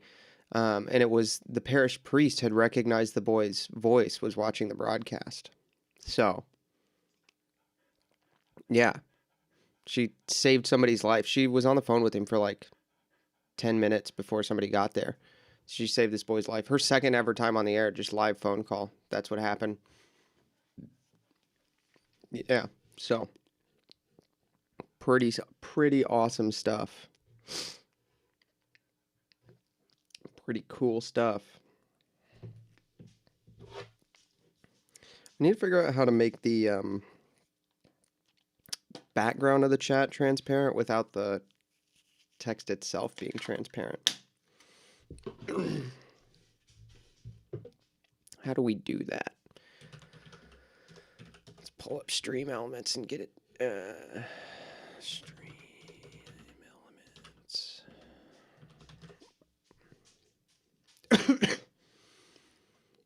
Get this going here.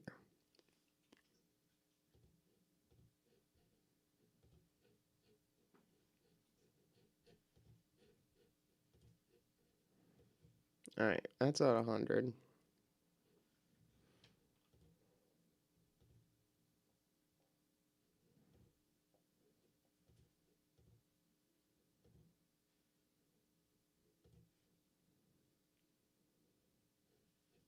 Oh, there we go.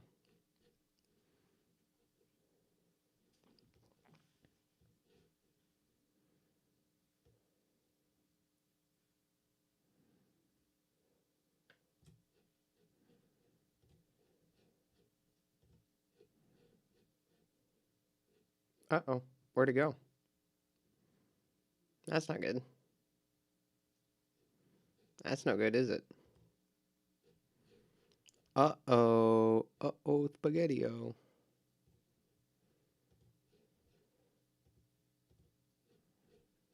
Okay.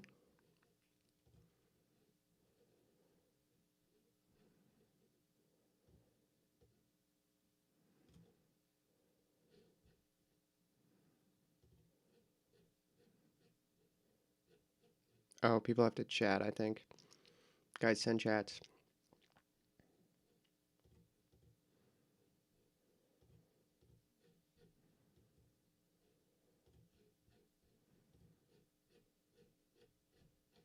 Somebody say something random. Blah, blah, blah. Oh, sick. There we go. Beautiful. There we go. That one's actually useful. That one's actually good. That's actually a usable chat window. All right. Let's do the Free Press article. Here we go. Here we go. Back to the Free Press article. Should I get water before I do this? Probably. Am I not? Am I gonna? No. We're gonna do it. I'll write it and we'll do it live. That's way better. Oh, it's actually readable here too. That's great. Cool. So, we're going to read this Free Press article. It's from Seth Dillon, CEO of the Babylon Bee. He's written something else I've critiqued before. If you're unfamiliar, if you haven't seen, I'd encourage you to go watch the Taking Babylon Bee's Woke Right quiz video I did, which is very good. I like it. I think it's great.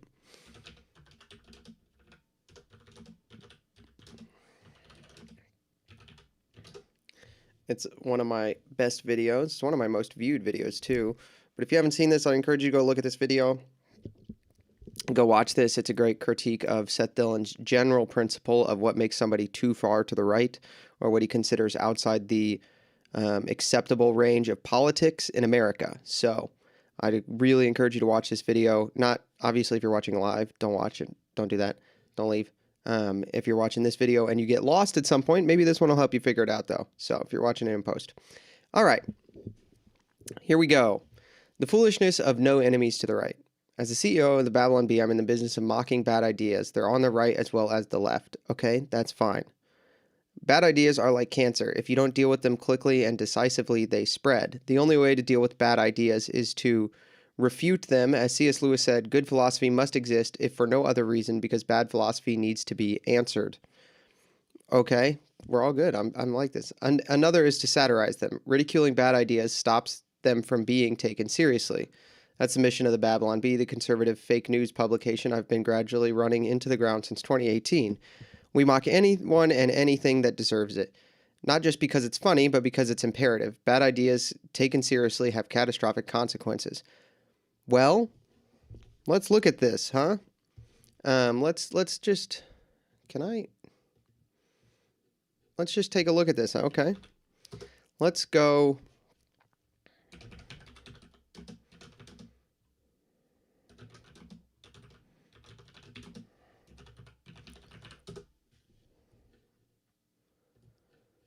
Oh, here's an article of you mocking the Virgin Mary.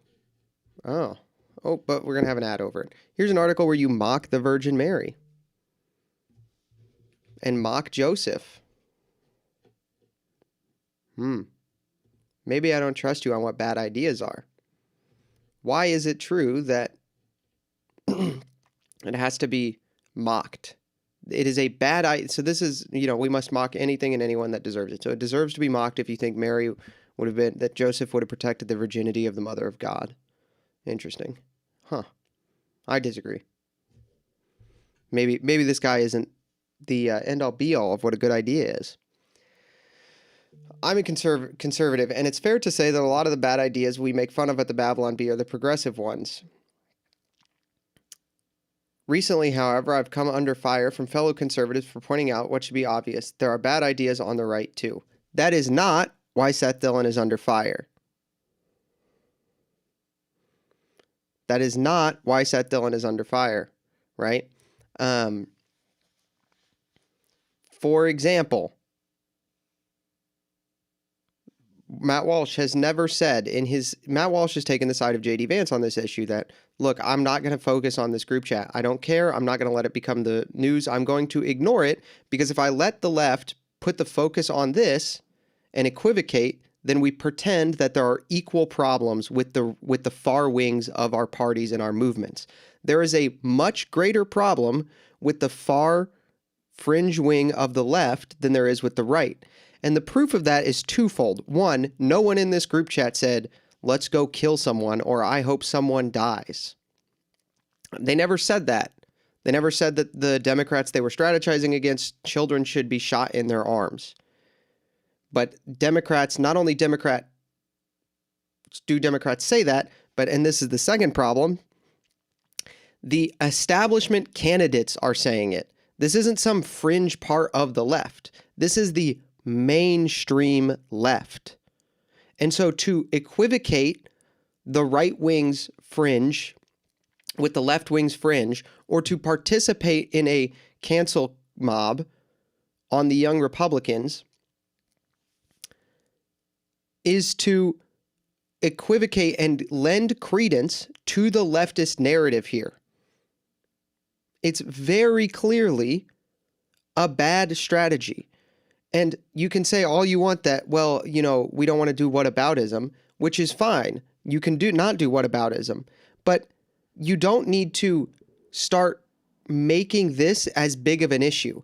And Seth Dillon, if I go, let's look at something, right? Let's look at Seth Dillon's Twitter. Seth Dillon took the time to write an article for a CBS News-owned publication, because the Free Press is owned by CBS News, a left-leaning publication, on why he should attack right-wingers. He took the time to do that, right? Let's see if I put in Jay Jones. One tweet.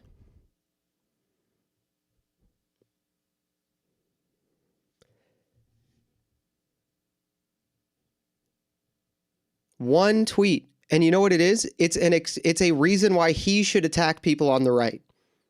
He never spoke about Jay Jones until it was a justification for why he should attack people on the right.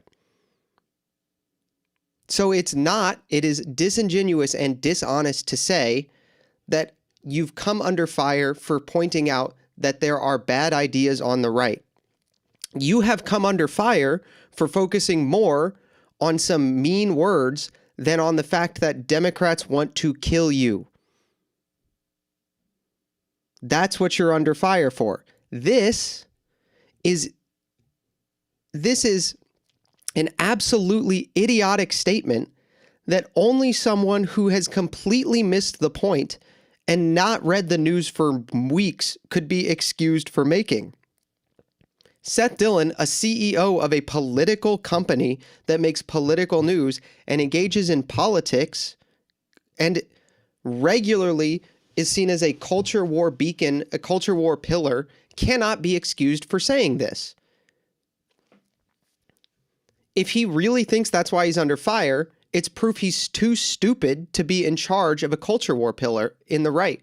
Like, I'm sorry, that's what it is. If he actually thinks that, if he's lying, then it's like, it's either you're lying and therefore you're dishonest and actually a liberal and care more about mean words, and therefore you shouldn't be in charge of a culture war pillar on the right, or you're too stupid to be doing it. It's one of the two.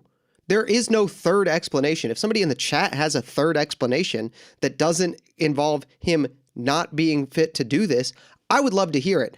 But that is so stupid that it cannot be excused. Never scrutinize your friends, I'm told. Focus on the enemy. They're the ones promoting abortion on demand, gender transitions for minors, open borders, censorship, DEI, and a whole host of other absurdities that no one from a couple decades ago would have believed and would ever become mainstream.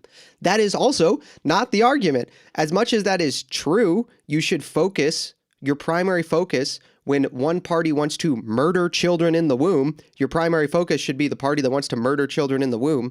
That's also not the actual argument. Once again, it's just not true. The main thing is, hey, there are legitimately state-level politicians wishing death on people, and there are state-level politicians who are running alongside the people wishing death on people who will not condemn it. You should be focusing on that immediate thing. We have one issue where some text messages got leaked, where some people said some mean things that are mean. I think they're mean. But you have another one, and none of these people are running for state level offices. You have another one where somebody running for state level office said, hey, I hope her children get shot in her arms. Which of these is worse? Which should we focus on? Which should we talk about on the right? Especially when, and this is the main thing, it's about strategy here. The left runs the media. They run the media narrative, okay? Which means if we don't focus on the focus like literally, just like no exception, focus on the things that are the left is doing that are inexcusable, they will not get attention. It is a zero-sum game. I tweeted this today, right? Electoral politics is a zero-sum game. As much as politics in theory is not a zero-sum game, because politics in theory is just pursuit of the common good, right? It's how do we achieve the most good together. But in the American system, which is electoral politics, it's a zero-sum game. I win or you win. And if you win, I lose. And that applies to media narratives. It applies to media cycles. Either the media cycle is going to be dominated by something that is bad for the Democrats who want to kill children and kill you, or the media cycle is dominated by something that is bad for us who don't want those things to happen. You can't have, it's not going to be about both. And as much as you may want to go, but it would be great if it is, it's not. It's not. And as much as I would like it if it was about both, as much as I would like it if the media cycle was able to be more nuanced and hold a more nuanced conversation, it is not the case that that is possible. It's just, I'm sorry, it's not the case that that's possible. That's not possible. And because that's not possible, we need to live in reality. We need to engage with reality as we are in it. We can't engage with this fantasy land where we can have a nuanced discussion with the American people about the benefits and drawbacks of both the fringe of the right and the fringe of the left simultaneously, and everyone will be honest, and if it and it'll happen simultaneously with truth, to where the American people will be shown equally how the left is bad and the right is better. It's not going to happen. You don't engage with reality as you would like it to be. You engage with reality as it is in electoral politics. If we're engaging with politics in theory, I have no problem with the nuanced stuff. In fact, I get attacked for it constantly. New Polity, my friends, the people I based most of my political thought on, the people I read for most of my political thought, the people I almost 100% of the time, like 99% of the time, will say, look, whatever they think is probably right, even if I disagree, I'm just too stupid to figure it out. They're doing theory stuff that's so theoretical that they get attacked for it all the time. I have no problem with that. But when we're talking about electoral politics and media narratives and reality as it is, you have to engage with it as it is. So let's engage with reality as it is. And reality as it is let's focus on the side that wants to kill people. Because if we don't focus on that, it won't get focused on at all. I'm steadfastly opposed to these ideas. I've spent millions of dollars fighting them in both the courts and the culture. But what if those aren't the only bad ideas? If bad ideas spread like cancer, shouldn't we check for them everywhere? I recently visited an imaging center for a diagnosis CT scan. I'm glad the technician wasn't only interested in scanning the left side of my body. Okay, this proposal that bad ideas are like cancer, I think it's both true and bad, true and false in certain senses. Like, bad ideas do tend to, like, ideas, memes, not like meme as in like the picture, but meme as in like what Dawkins talked about it, you know, where an idea that behaves like a virus in an evolutionary manner will survive if it isn't attacked.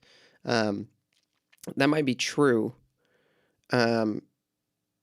But that doesn't make all of them equally dangerous. And his point here seems to be that the left's cancer is like the left is cancer, the left's wing fringe is cancer and the right's fringe is cancer and cancer is cancer.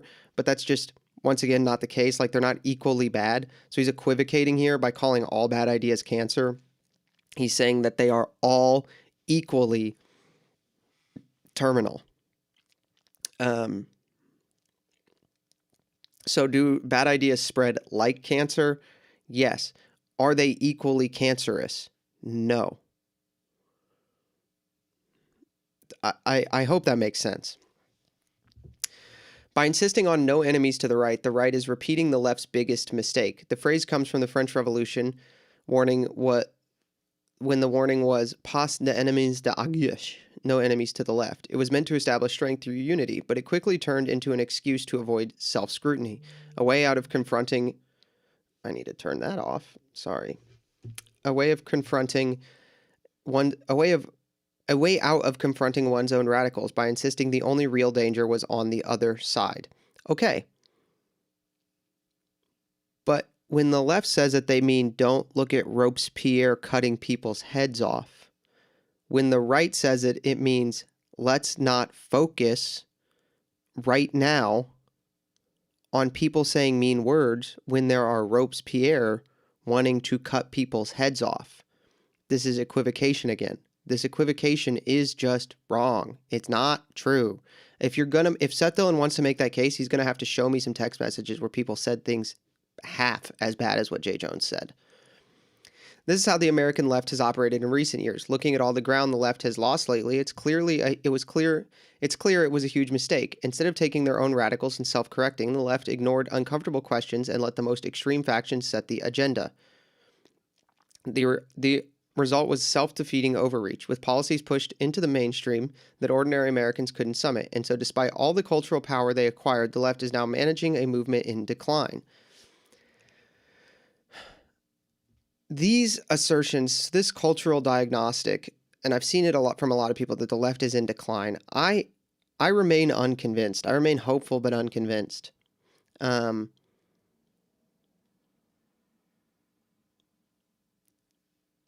The fact that Jay Jones is still polling as high as he is and likely to win makes me think that maybe they're not as in decline as we would like them to be, or like to think that they are, right? And the fact that it's largely geographical, red state, blue state, on where these ideas are accepted and not accepted, makes me think that the left is not as in decline as people like Seth Dillon would like to claim. So that's kind of where I'm at on that. Ridiculous ideas like pregnant men and drag shows for kids were almost impossible to satirize. I often said that the hardest part of our job at the Babylon Bee was coming up with jokes that were more absurd than whatever the Democrats were doing in real life. By insisting on no enemies to the right is repeating the left's biggest mistake. Okay, you already said that. This should serve as a warning to the right. Ordinary people have their limits. Push too hard and you start losing people. My argument now is simply this. If the right doesn't learn from the left's mistakes, we risk suffering the same fate. That would be the case. His argument is the right is normal and the left is not. And therefore people are leaving the not normal for the normal. Right? Now, that would be the case. And that if the right becomes not normal, we will also lose.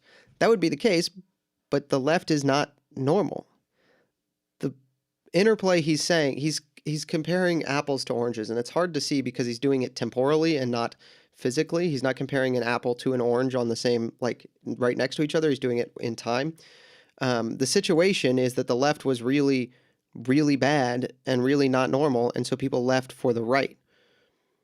But if the right becomes less normal, moves the Overton window starts to shift, and both sides are not normal, it is not an equivalent situation where we would risk losing influence in the same way and to the same degree unless the left becomes normal.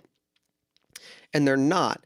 And this comes back to the equivocating thing, right? He seems to be suggesting that our bad ideas are just as dangerous because then people will see the left being normal. But the left isn't being normal because our bad ideas are not as evil as the left's bad ideas. It's an apples to oranges, right? The left losing power, losing cultural influence, the left losing an election doesn't work with this argument. You can't just apply it to the right because it would require a left that was largely normal. So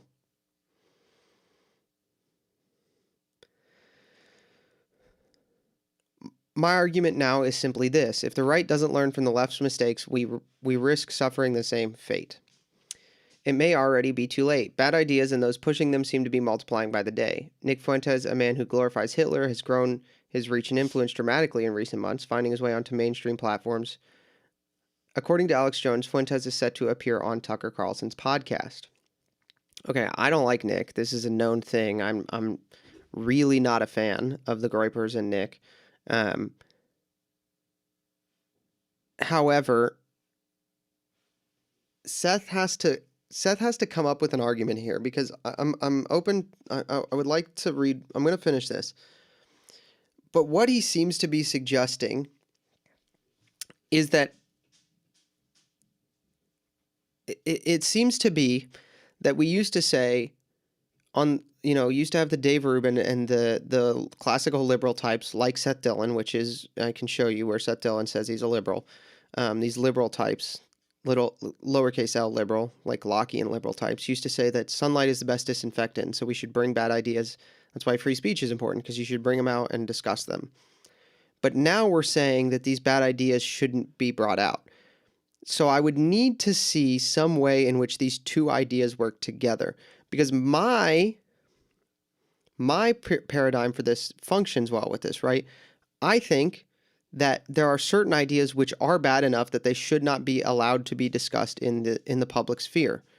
I've said this before. I said this last time I streamed a couple weeks ago before I got in the accident, that, and this, I believe this, if we believe that calling for violence is wrong, and if somebody follows through, if somebody says you should kill that person and then another person kills the person that they said, we think that the person who said you should kill, if Joe says that you should go kill, somebody should kill Susie, and then Dave kills Susie, we say that Joe is an accessory to Dave murdering Susie.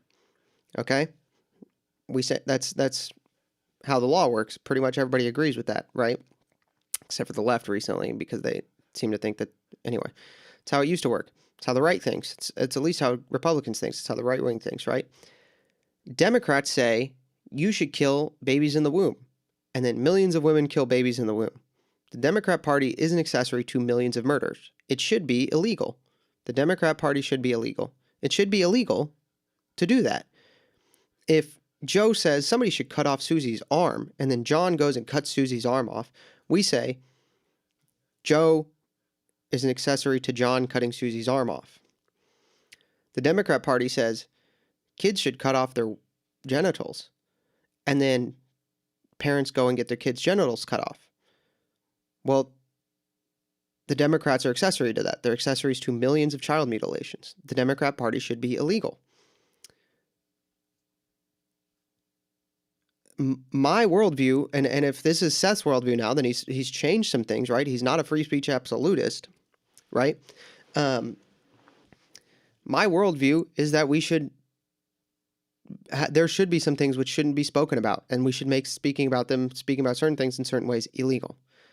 But that is not the right liberals, the classical liberals' worldview. It's inconsistent. So as much as I might think that I don't like Fuentes, right? Fuentes has never called for violence, to my knowledge. I would be shocked if he has, because it would be everywhere all the time.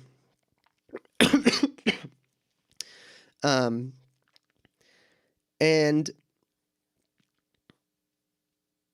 so while these are terrible things that he says sometimes, I recently posted a thing that he said about the faith that I thought was blasphemous. Banning him from platforms seems to be, once again, equivocation. I don't think Hassan should be allowed on these podcasts, because Hassan calls for violence. Hassan Paikar calls for violence regularly. But Nick isn't doing that. And so this seems to be, the idea here seems to be that Seth Dillon is free speech until a certain point, but he won't say what that point is and wants to insist that he's still a free speech absolutist. I'm not a free speech absolutist, so there's no inconsistency from me on this. but it seems to me that Seth Dillon's point here is inconsistent with his worldview. Last week, Politico reported on a leaked group chat text that showed young Republicans members reveling in open racism, anti-Semitism, and violent fantasies. The right, including J.D. Vance, have dismissed the story, arguing that it pales in comparison to what the leftists have said and done. Open insinuates that it's like public. They did it in private. Once again, these are, racism, anti-Semitism, and violence is bad. Making jokes about it is not as bad as doing it for real, right?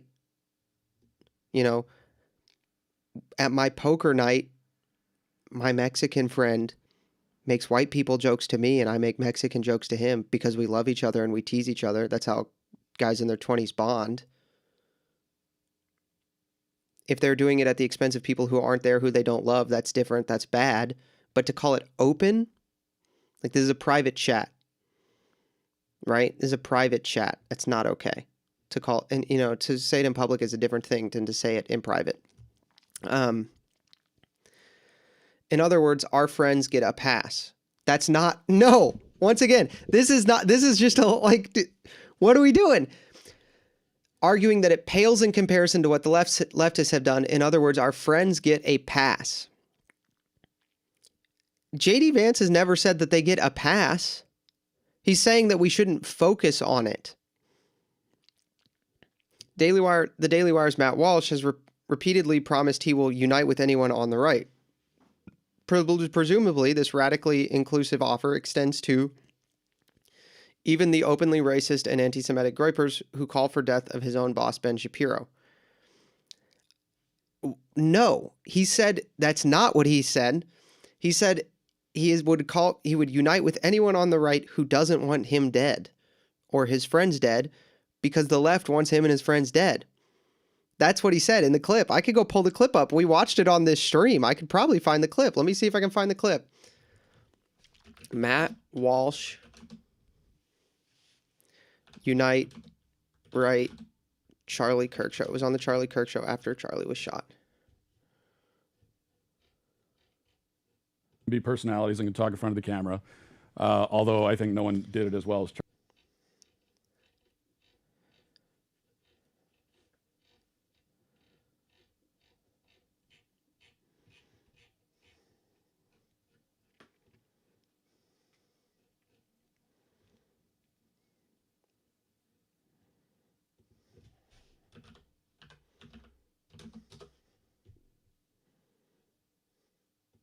In this business, there are, rage, and I just put my phone down, and I was filled with grief, shock, rage, of all, anger for a lot of people to do that, which is why we could talk about the grief and the mourning and all of that. It's family. We can, which is why I'm not in conversations about unity and togetherness and kumbaya, hand-holding and all that. I know some people, it might comfort them to talk that way. But we don't have time for that right now. What we need is justice for this. It's not the clip. Oh. I'll have to cut this from the video later. But the quote was, oh, goodness.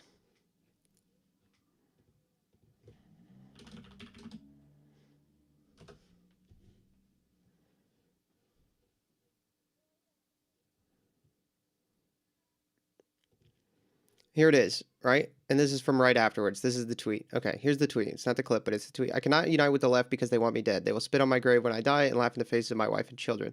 There can be no unity with such people, but I will unite with anyone on the right. I hereby discard any grudge or personal feud I may have had with anyone on my side. May we all pick up those arguments sometime in the future. Now we have to stand together. Plenty on the right have criticized me very harshly, but I'm quite sure that if I'm killed tomorrow, none of them will gloat or express anything but grief and sympathy. But on the left, they will not be able to contain their glee, and they won't even try. I'm sure of that too. And so for me, it's easy to draw the line between friend and foe. That's what Matt Walsh said. He said that he would unite with anyone who would not wish death on him or laugh when it happened. He's friends with Ben Shapiro. he would not unite with someone who wants to would wish death on Ben Shapiro or would laugh at Ben Shapiro dying. This is just a lie. This is a lie. I can prove this is wrong. This is slander. This is printed slander. Presumably, it objectively does not, right? What is this link? The link in the article that he will unite with anyone on the right disproves the next sentence.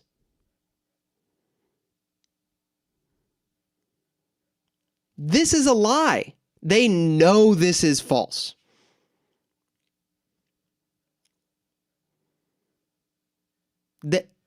Seth Dillon knows that's false. He's just lying because he wants to attack the right.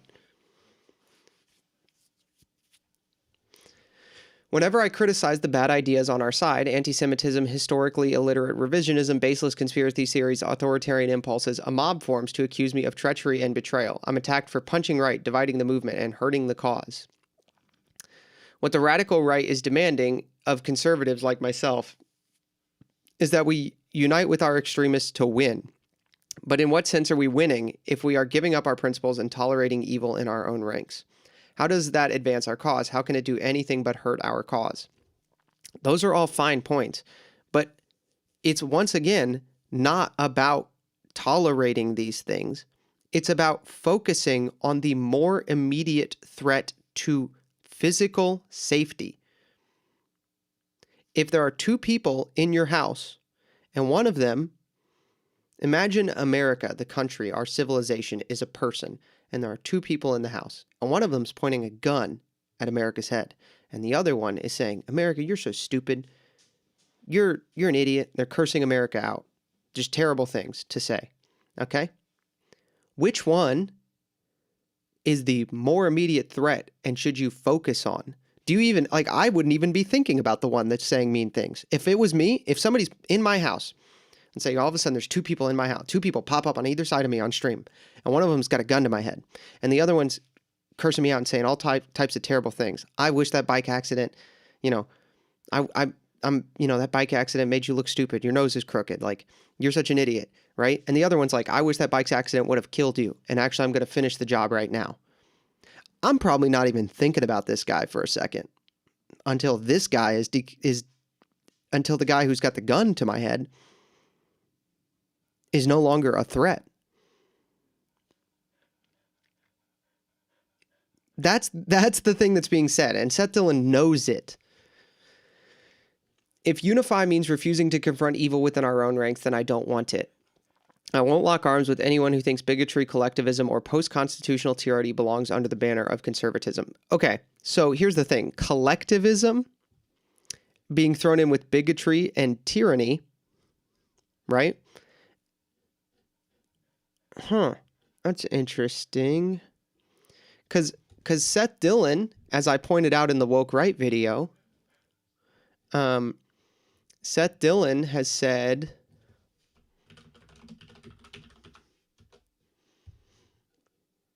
oh, well,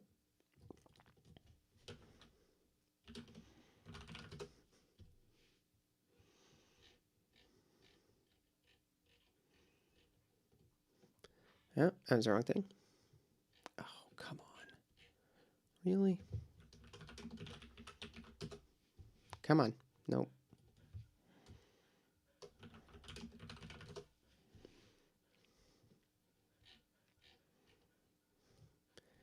Because Seth Dillon has said that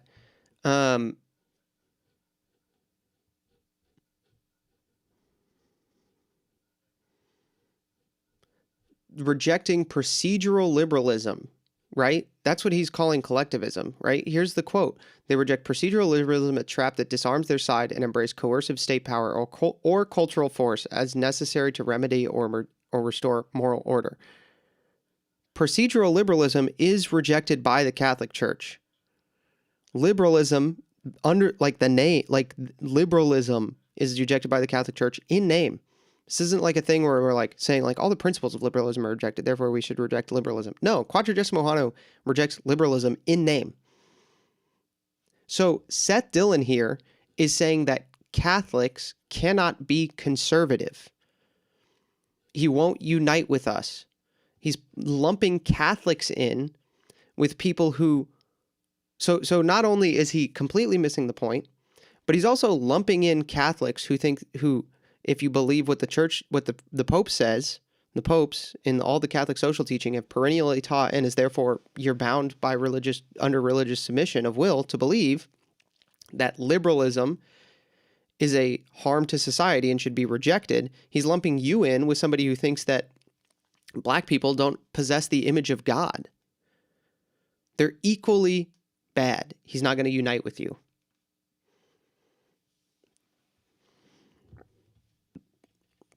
The slogan, "No enemies to the right," isn't a strategy for defeating the left. It's suicide.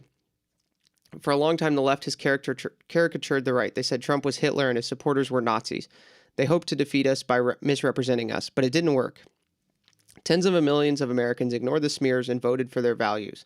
They elected Trump not once, but twice. They elected Trump 3 times. The greatest gift we could give the left today would be to validate their smears by becoming the very caricature they drew. We gained ground because their lies never landed. We'll lose it if they begin to find purchase. Trading principles for power didn't work for the left. It won't work for us either, and we shouldn't want it to. When I make these arguments, I often hear a response that goes like this: if the left doesn't have any standard, why should we? How can we compete when we're the only side playing by the rules? I made a video on this. It's called, what was that video called? I don't remember the title of my own video. That's sad. All the laws being flat. I made a video on this. You should watch it. It's very good. In what sense are we winning if we are giving up our principles and tolerating evil in our own ranks? How does that advance our cause? Okay, so there's a problem here. He's saying evil, right?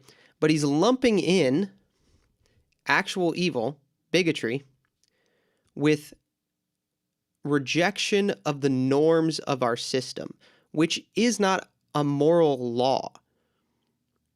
He's saying that collectivism is evil the same way bigotry is evil. So his definition of evil is completely skewed. He's not just refusing to unite with bigots. He's refusing to unite with people who, for example, may say, hey, I don't think voting is great. I would prefer if we had a monarch. I think that monarchy is a better system. He's refusing to unite with those people, and he's lumping those people in as evil.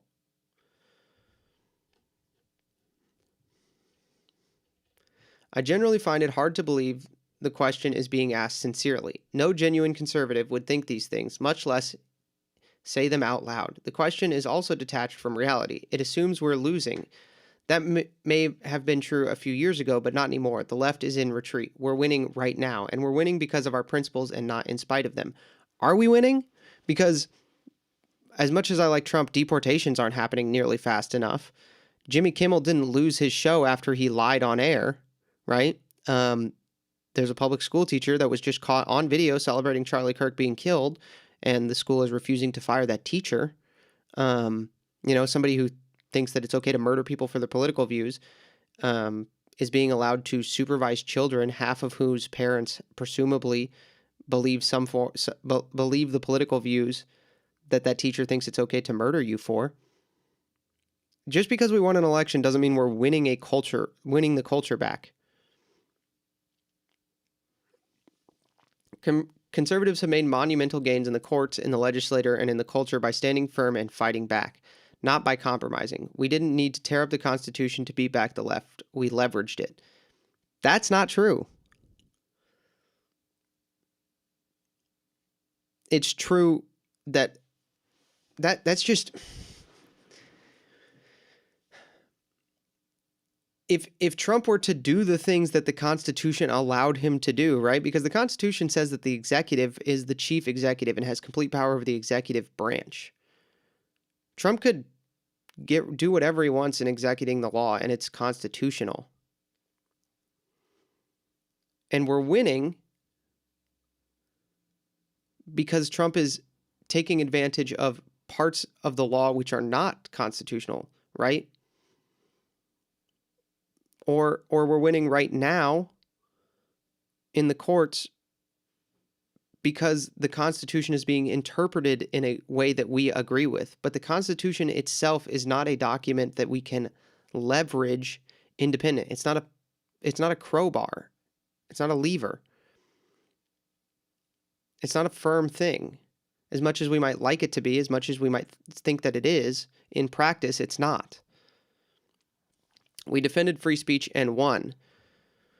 We defended free speech, but also if Nick Fuentes goes on Tucker Carlson, that's bad. Okay? We overturned radical gender policies. We reestablished parental rights in the face of indoctrination of our schools. In media and entertainment, truth-telling alternatives are thriving because audiences are hungry for sanity. Independently, they are, but the media that most normal people are watching is not conservative. I mean, if you turn on the television onto any show right now, I would bet you that if you watch TV for 24 hours, I would bet you would find 0 Republicans in fictional media portrayed in a positive light.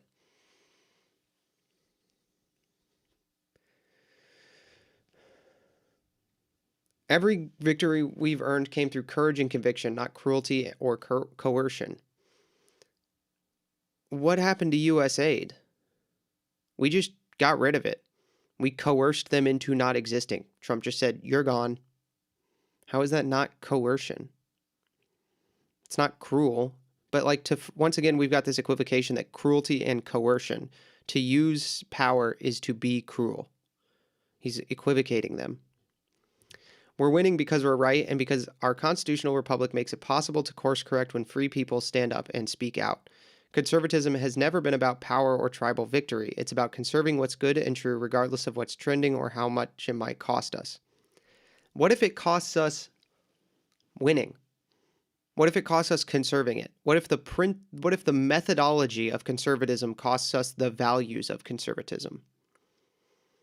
Does that make sense? Do you understand what I'm saying? What if the methodology that we say is conservative and is necessary for conservatism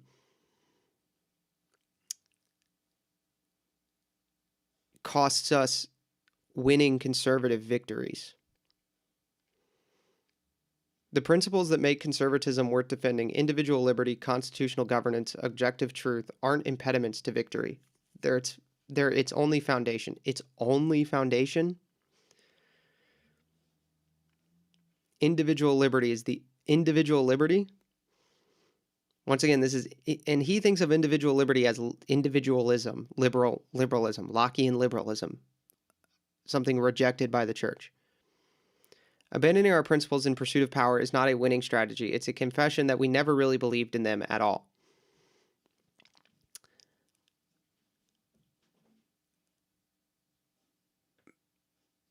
The principle is that evil shouldn't happen.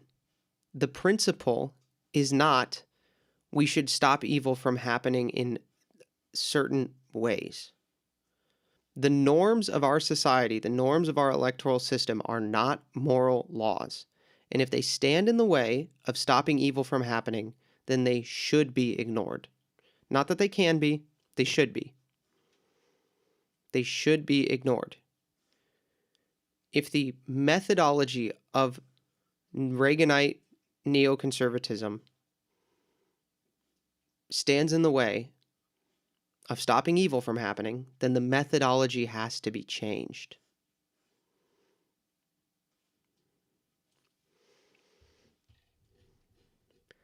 Thank you guys so much for watching the video. If you like these videos, come see us on Saturday nights when we're live, and make sure to like and subscribe. 40 minutes, dude. 40 minutes. Ooh. Ooh. It took me 40 minutes.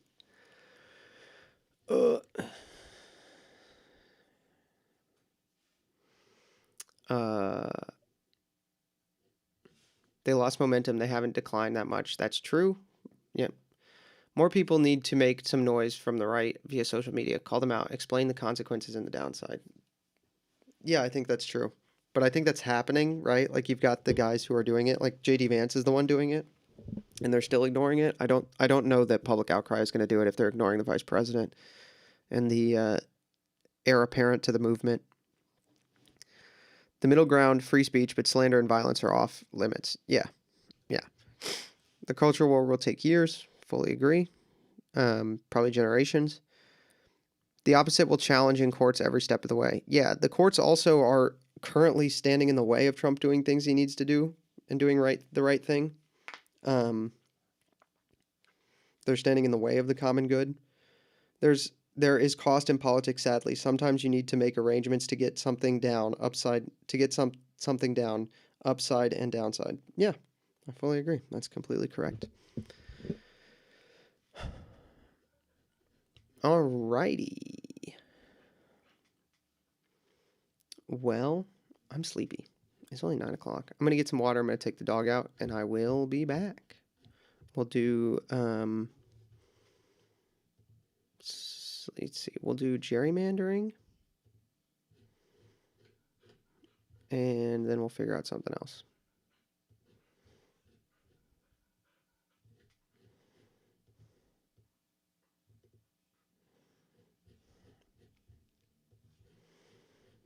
Okay. I'll be right back.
Put the glasses on.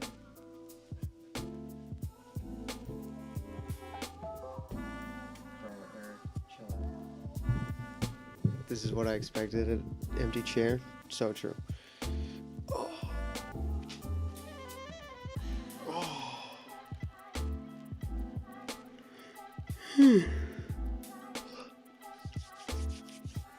Gotta put the glasses on. Eyes are getting tired. All right. All right. Let's see here.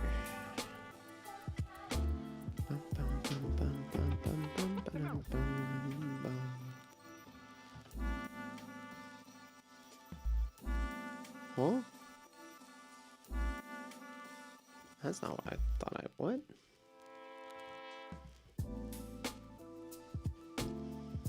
What? What? It is not even close to the right thing.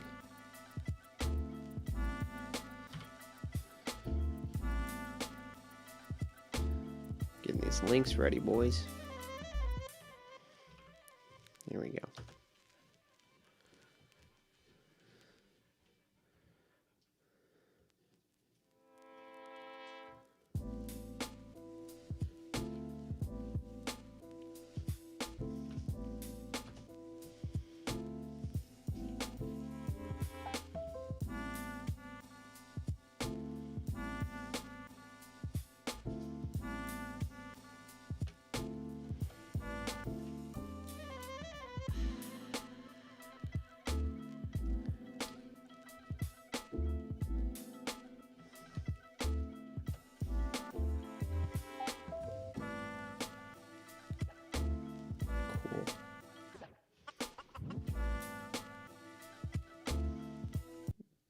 Very good. Okay.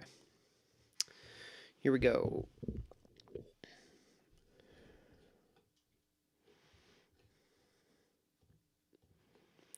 Welcome back. Today we're going to be talking about gerrymandering, explaining what it is and isn't, some common misconceptions about gerrymandering, and what the current redistricting case in the Supreme Court is about. We'll be looking into the Voting Rights Act as well, as it is the essential thing to understand for understanding what gerrymandering is. So let's jump into it. So first of all,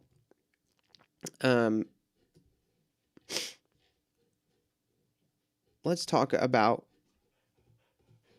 Let's just look at some charts, huh? These charts aren't going to be in the reader view. I apologize, boys. We're going to have light mode on. We're going to have to blow this up. Bop, bop, bop, bop. Okay.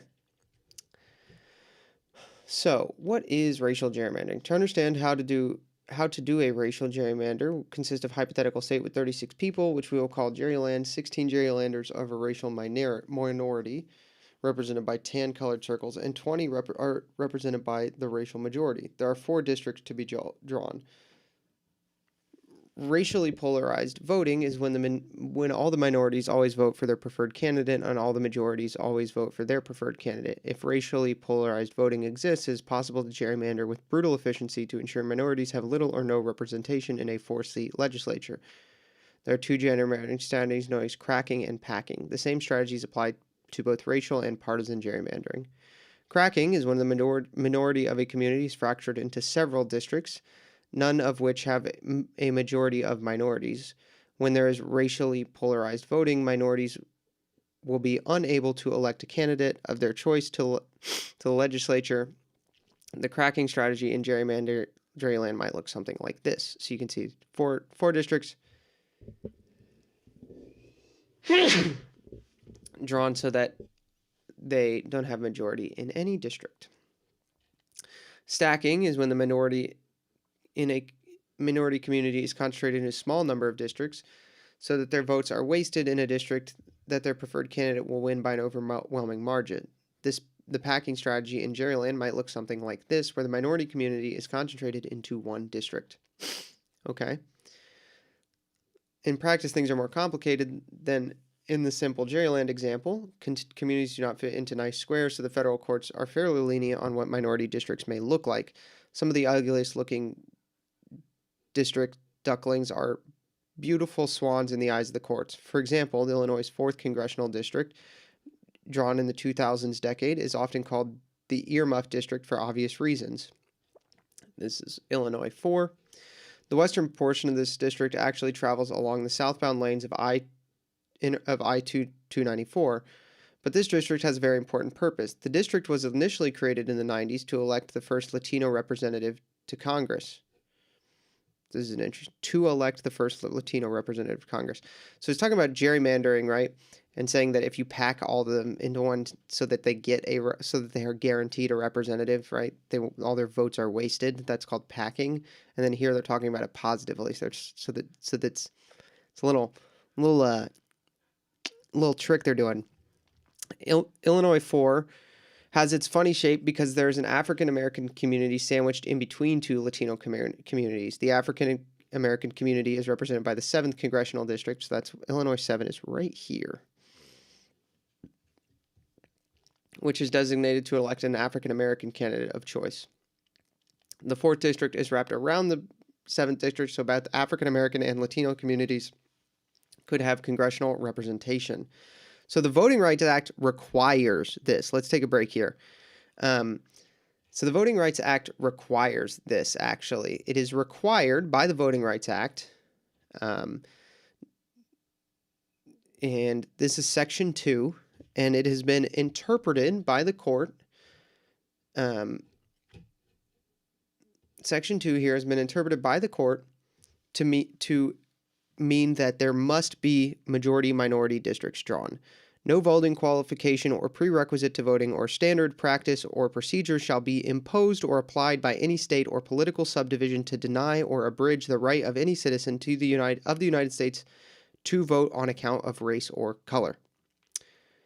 Okay, so the Supreme Court has in the past ruled that to carry this out, you have to draw majority-minority districts because the only way that they are, that if you don't draw majority-minority districts intentionally, then you are abridging their right to vote because you're not allowing them to elect a candidate of their choice. The racial community must be able to elect a candidate of their choice. And this is not considered gerrymandering, right? So not gerrymandering is when you draw these majority-minority districts so that minorities can elect someone they choose. That's not gerrymandering. If you were to draw districts purely based on population density, which is what most of us would think is not gerrymandering, then the resultant districting, if it did not have enough majority-minority districts, would be considered gerrymandering. It would be gerrymandering to not take race into account if the result was not racially divided enough. So the reason I like to bring this up, the reason I wanted to talk about this, is because most people in America, what they think of as gerrymandering and what they think of as not gerrymandering is literally the opposite. If you draw a district specifically because it's majority black, so that black people can get a representative of their choice, right? And even if it's shaped funny, right? That is not gerrymandering. So Illinois 4 is not gerrymandering because Illinois 4 is designed to give Latinos a candidate of their choice. This is not gerrymandering under the current rules. So, what's going on in the Supreme Court and what's going on with all the redistricting talk happening right now? Well, Louisiana had, I should have looked this up beforehand, but Louisiana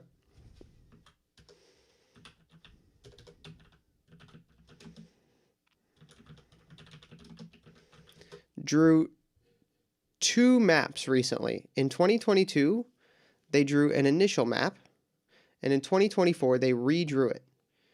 So, in 2022, when they drew it, it looked like this. And this map only had one majority African American district. It only had one majority minority district. But Louisiana has 6 seats and is 30% black. So they needed to have 2 according to the Voting Rights Act. So they redrew it and got this. Now this map is being sued by non-African American voters in the Supreme Court because they are saying that this map is specifically that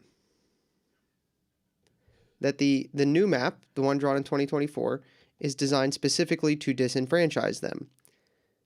And it is. So Louisiana draws a map that is based on population density and has one majority black district. That's this one right here.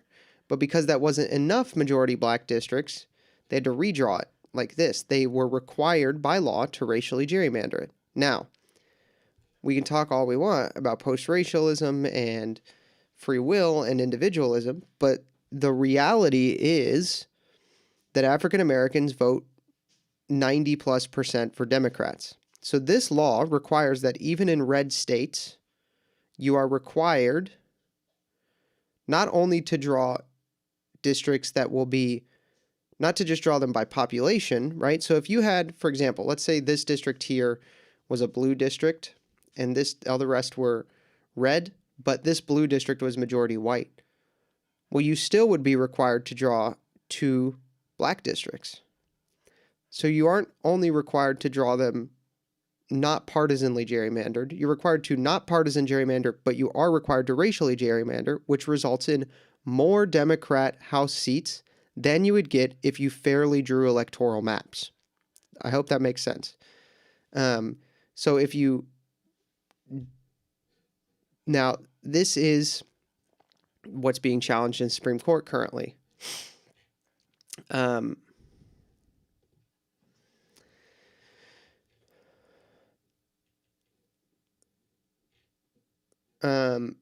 Louisiana and the black voters defend the 2024 map. Louisiana contended that it was caught between a proverbial rock and a hard place. In the challenge, the black voters argued the district court had concluded that the 2022 map, the one with only one majority black district, likely violated Section 2. So because the current case law on Section 2, that map violated Section 2. The non-African American voters told the justices that as the three-judge court just ruled it was utterly implausible that race and politics played equal roles in drawing of the 2024 map. The legislature decided first to draw the second majority black district. They said it was only after that decision had been made that they argued that Republicans and then had to choose which Republican to sacrifice. And to the extent that the state's focus was to comply with the Voting Rights Act, they continued that just shows that race was the legislature's main motivation when it drew the second majority black district. Okay. So they had to give up one Republican district to draw this new map because they lost seats in the census. So this is the other thing, right? This is another point where Democrats just are given House seats by law.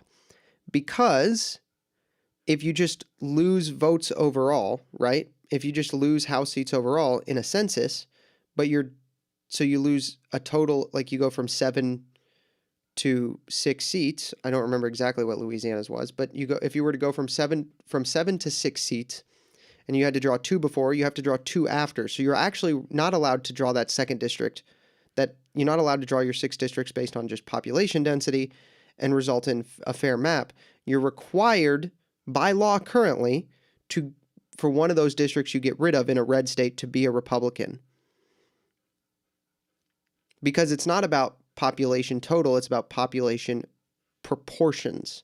So if a third of the vote, if you lose one seat and a third of the voters, third of the people still in your state are still of a minority, you're still required to give them the same proportion of votes, proportion of seats, which means you are required to give up the Republican seat by law. So the law currently requires Democrats to win in this case. De facto, they pick up a seat basically, right? The Democrats just pick up a seat by law instead of a fair system, not where there are no race-based districts.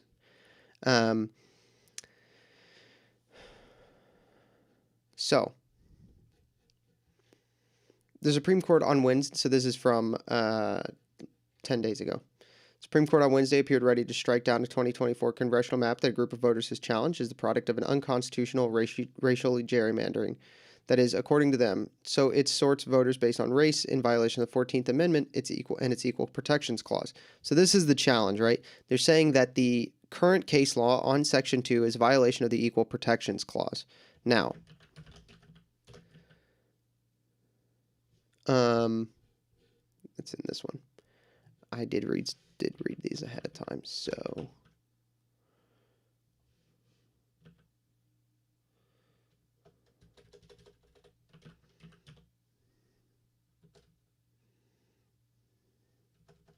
I gotta find this.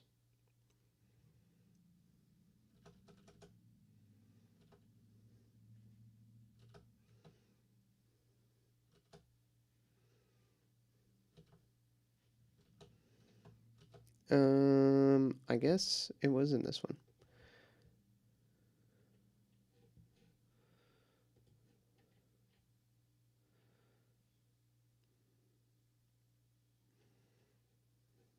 Oh, it's Kavanaugh. So this is an interesting point. So Kavanaugh said, the court cases in a variety of contexts have said that race-based remedies are permissible for a period of time, sometimes for a long period of time, decades in some cases, but they should not be indefinite and should have an endpoint.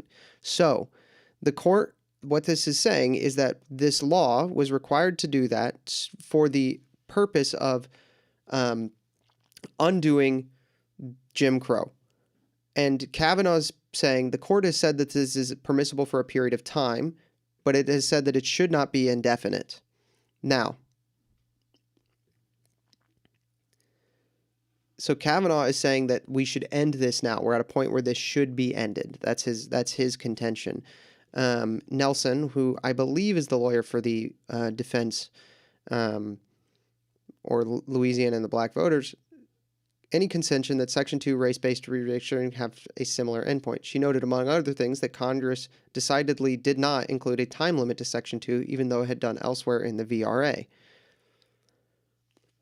So her contention is just the law doesn't include an endpoint, so it shouldn't include one. Kavanaugh's is that it would be unconstitutional to not include no endpoint. So the Kavanaugh's argument here is actually, like, this is not actually a response to Kavanaugh in a weird way, because Kavanaugh is saying that indefinite would be unconstitutional, and she's just saying, well, the law doesn't propose an end, therefore it's indefinite. So it's just kind of confirming what he says. Let's just back up and read what all the justices said. We'll skip over. So Chief Justice Roberts, the Milligan case, okay, we have to describe Milligan.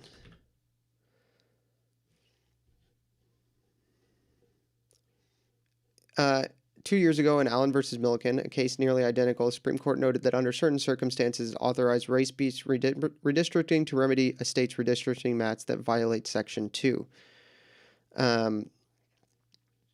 So Milligan is saying that state race-based redistricting should happen if it's a remedy. So the 2024 map is supposedly a remedy, therefore it should be allowed because it's a remedy. That's the argument. The author of the court's opinion in the Milligan case should not necessarily dictate the outcome of the Louisiana case. That case took the existing precedent as a given. It was a case in which we were considering Alabama's particular challenge based on what turned out to be improper evidentiary showing. So Kavanaugh seems to be leaning for overturning Section 2. Kagan countered Alabama had made several arguments that we specifically rejected, and in the answers that you just gave, it seems to me that you repeated each and every one of those arguments that we rejected. So that's the argument she said. That's what she said to the lawyer representing the voters who are suing Louisiana. Kenton I. Brown Jackson emphasizes that Section 2 is not a remedy in of itself, but instead the mechanism by which the law determines whether a remedy is necessary, which she said may or may not involve the consideration of race. And so that's why it doesn't need a time limit, she reasoned, because it's not doing any work other than just pointing out to us the direction of where we might need to do something. But that's not what Section 2 has currently been interpreted as. So she's just wrong about this. Section 2 currently on current case law does say that you are required to maintain, have race-based districts and maintain the same amounts. As they had at the oral argument in March, some justices questioned whether the district court's decision finding that the 2022 map likely violated Section 2 justified the creation of the 2024 map with its section majority black district. Justice Clarence Thomas pressed Nelson, asking whether the lower court had ordered this particular map. Nelson responded that it had not. The court gave the state of Louisiana an opportunity, as this court has suggested it do. It gave broad discretion, gave it wide latitude to create a map that it felt was satisfactory. So it did not order the creation of the new map. Aguinaga told Thomas that the district court's decision on the 2022 map is the only reason that the 2024 map exists. Louisiana, he said, drew the 2024 map, quote, under protest because the threat was that the federal courts were going to do it if we didn't, unquote. Justice Amy Coney Barrett echoed Thomas's concerns about the weight that district court's decision should carry. She noted that the court had assumed without deciding, quote, assumed without deciding that complying with Section 2 is a compelling interest for the purposes of the 14th Amendment, unquote. As part of the test that comes into play when race occupies a predominant role in redistricting, but in a case like the one involving the 2022 map, when, quote, the state doesn't really think, unquote, the map, quote, violates Section 2 and it hasn't been finally adjudicated yet, unquote. She seemed to suggest, is there really a compelling interest? So she's saying that unless the court did say we are going to redraw this if you don't, then that is not a compelling reason to have redrawn them. Kavanaugh also appeared somewhat receptive to the Trump administration's argument. So the Trump administration is also one of the ones suing because he's saying that the Section 2 map is race-based and therefore is unconstitutional, made by the principal Deputy Solicitor General Hashim Mupin, that the constitutional problem before the court, quote, is not a mere consideration of race in redistricting. The problem is when race subordinates traditional neutral principles and is the factor that cannot be compromised, unquote. So, this is the thing I was talking about where you can't partisan gerrymander, but you are required to racially gerrymander. So, this is what Kavanaugh is saying, right? The traditional neutral principles, the race is subordinating traditional neutral principles and is the factor that cannot be compromised. Section 2 currently says that race is the one that can't be compromised, but the traditional neutral principles can be compromised if race is an interest. The Trump administration, while not jettisoning Section 2, would make it more difficult to bring a Section 2 claim. In its view, a violation of Section 2 cannot rest on lack of equal opportunity for minority plaintiffs to participate in the political process when, quote, politics rather than race is likely the reason for the state's refusal to create a majority-minority district. So, this is kind of a key point here. So, this comes back to the thing I was saying where you can't partisanly gerrymander, but you're required to racially gerrymander. However, this is in practice requirement of partisan gerrymandering for the Democrats. So the Trump administration's argument is that, look, let's just be honest, based on the data, minorities are going to vote for Democrats. The more obvious reason in the year 2025 that a state may not want to draw a majority-minority district is not because it's a minority. They're probably not even looking at the race. They're just saying, look, we don't want to draw this district that is majority Democrat voters. And so if you were to say, hey, you didn't give us a minority district, the state ought to just be able to say, well, it's not about race and it's about partisan. We don't want to just draw a partisan district. You're requesting a partisan district specifically be drawn. That's the Trump administration's argument. So that's the really key thing here, right? The Trump administration and the people who are suing is arguing that current race-based redistricting is partisan redistricting, and that you shouldn't be able to sue because Republicans aren't partisan gerrymandering on behalf of Democrats.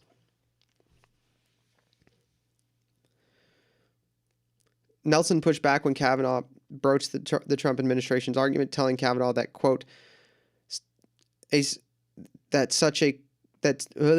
telling Kavanaugh that such a, quote, suggestion would swallow Section 2 whole. So this is the problem. If Section 2 is set up, right? So if the Trump administration, if the mere suggestion that, hey, we shouldn't be required to draw majority blue districts and majority in red states just because the racial makeup of the blue voters happens to be minority, if that would destroy Section 2, then Section 2 might be unconstitutional as a whole.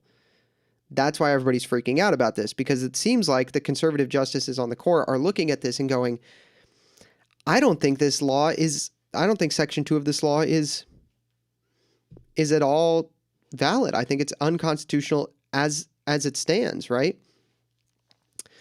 Nelson cautioned that adopting her opponent's position would create, quote, a staggering reversal of precedent that would throw maps across the country into chaos, unquote. But if the court believes that the 2024 map is unconstitutional, she continued, it should send the case back to the lower court for it to, quote, use one of the many alternatives that are available that meet Section 2 and also comply with the Constitution, unquote. But it should leave the lower court's finding that the 2022 map violated Section 2 undisturbed, she said, and it must be remedied. So, here's the problem. The state of Louisiana and the black voters are arguing that you should just go back to you should just remedy it through a method other than getting rid of Section 2. However, the conservative justices seem to be convinced at this time, from what we can tell, that Section 2 is in of itself unconstitutional. And the reason that the black voters in Louisiana and Democrats in general are upset about this is that it would throw maps across the country into chaos. Here's the thing, though. If maps across the country are drawn based on unconstitutional rules and racial gerrymandering, you would have to present a pretty compelling argument as to why they shouldn't be thrown into chaos.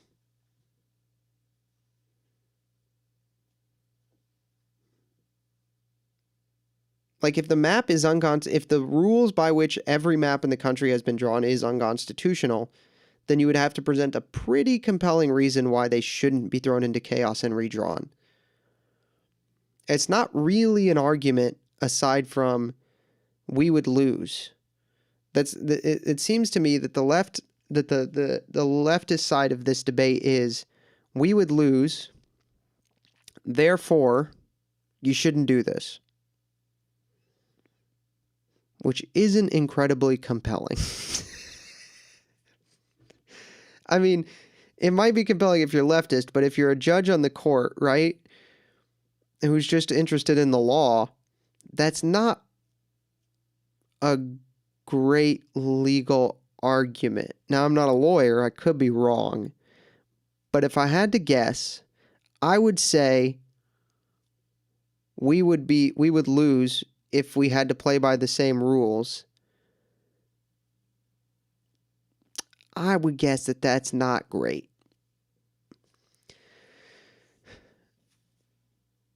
Mupin, that's the Trump lawyer again, remember, countered that there are roughly 60 black representatives in Congress right now, but only 15 majority black districts. None of these positions advanced by the Trump administration or other litigants opposing the 2024 map, he said, is going to lead to there being no black representatives in Congress or anything remotely approaching that. So this is an incredibly compelling argument. His argument, in, dumbed down here, is basically, look, people aren't voting based on racial lines anymore. There are 60 blacks in Congress. Some of them are Republicans, but only 15 majority black districts in the country.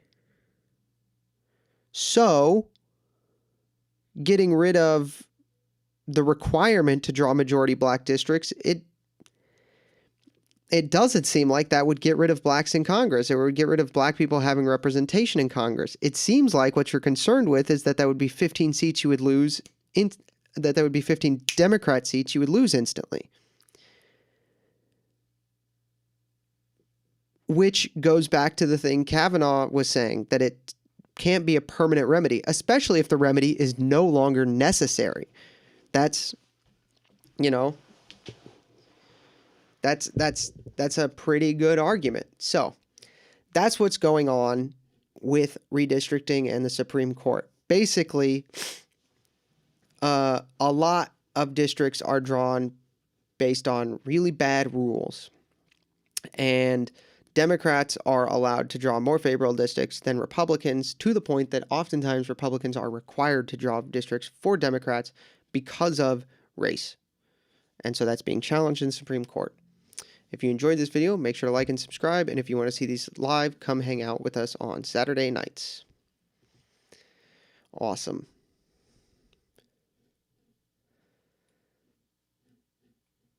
Have you heard of Awoken Catholic? I have heard of Awoken Catholic. As a Canadian, I'm learning a lot on a 60-year-old law. Yeah.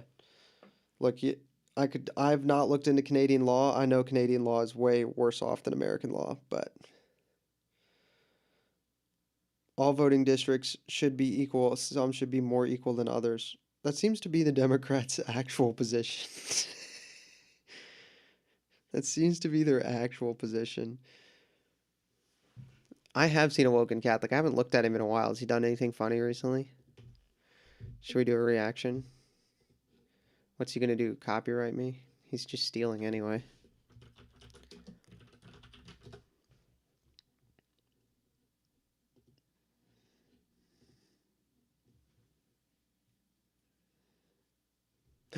It's me!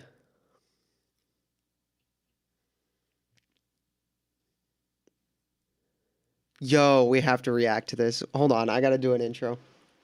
It's me, Danny. Did you do this on purpose? Did you do this on purpose? I know you did.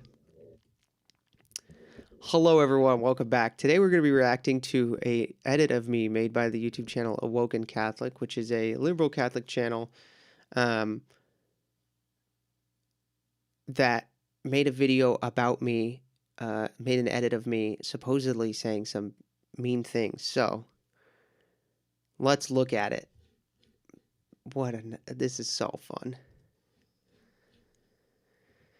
Let's look at it. Every single Democrat in this country has blood on their hands. Based. True. They are, every single one of them, guilty of promoting and fomenting violence against children. All of these people need to go to prison forever. Yes. Okay? Based. They all need to go to prison forever. True. Destiny, cuffs. Vouch, cuffs. Yes. Denims, cuffs. Yes. Mike from PA, cuffs. Yes. Frogan, cuffs. Caseytron, cuffs. Put them in prison forever. Yo, this guy is hot and correct. Get W's in the chat for this stunning guy in the white tank top and the linen shirt. Can we get W's in the chat for this hot guy? He's so good looking. Let's get W's in the chat for this incredibly attractive man.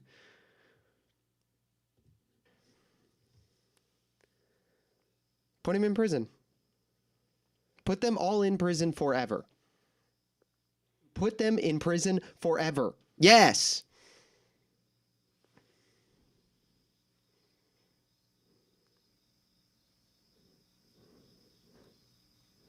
The Crickets is a nice addition. It's cute, but it's not convincing. I still sound cool. They have to go to prison. Yeah. Every liberal in this country should go to prison. Yes. They advocate the killing of children. My hair looks really good in this video.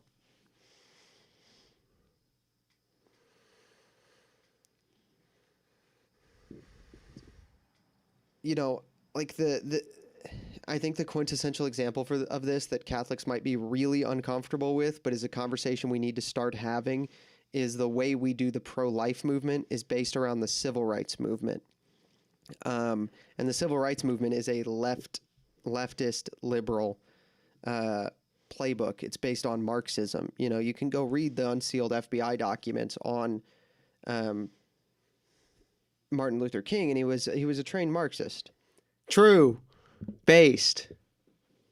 In this country, if you were to lock up violent criminals, or you were to propose a 3 strikes law, it would affect black people more than it would affect white people. That is a statistical fact.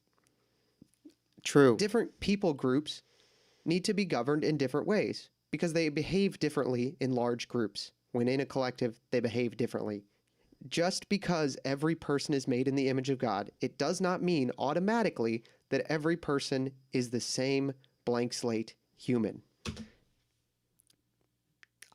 Yeah, that's true. The image of God is not the blank slate. W's in the chat. The root cause of this is just all the coolest stuff I've ever said.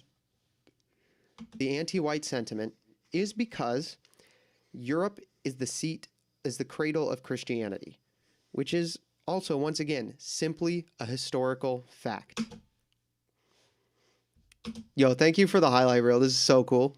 Because if you can do away with white people, white culture, whiteness, you do away with the cradle, with the culture that was the one which conquered the devil and conquered evil the world over when we evangelized the world. You can only have one dominant culture. Okay? If black inner city culture, the rap music and the fatherlessness or the crime is the dominant culture in America, then the European culture on which America is founded will disappear. America doesn't function if it's not a European culture. These men have no fathers thanks to the Great Society programs which kicked the father out.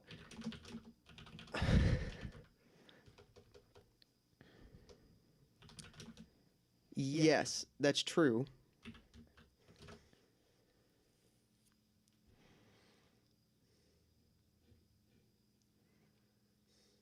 But the the fatherlessness is not unique to American sub-Saharan African culture. Just the culture of sub-Saharan African peoples in America. That's a thing you see in, in Africa itself, kind of for similar reasons. A lot of times. So, yeah.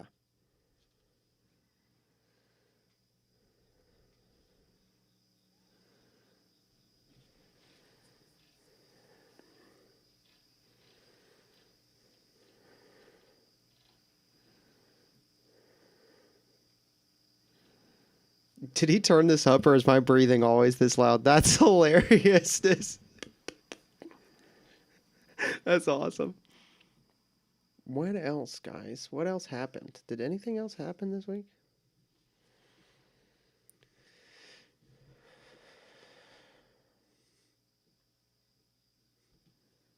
Bro, you want me to cover Epstein? Is this really what you're doing? Is this really what you're doing? Hey, you got upset about... You got upset. The argument here is really you got upset about people dying and liberals wanting to kill people. You didn't cover this random letter that's probably not true. Probably not real. Is that the argument here? Oh, no. Well, that was based. Thank you for the based edits of me. Based. I stand by it. Everything I said was true. No empty chair shot in the fast forward. Yeah, he could have gotten me. Like, the empty chair is like the easiest down on me. Bro, you missed the empty chair. Get the empty chair, dude. That's hilarious. Oh, look, there's me. I commented while we were watching. Thank you for the highlight reel. Based. All right. Well, there you go. Based. I'm going to dislike it because it's on his channel, even though I like everything that was said. So, is there another one? I think there's another one of me on this channel.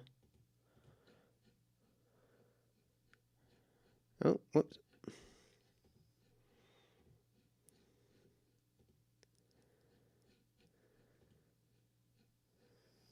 In this... I signed. I fully...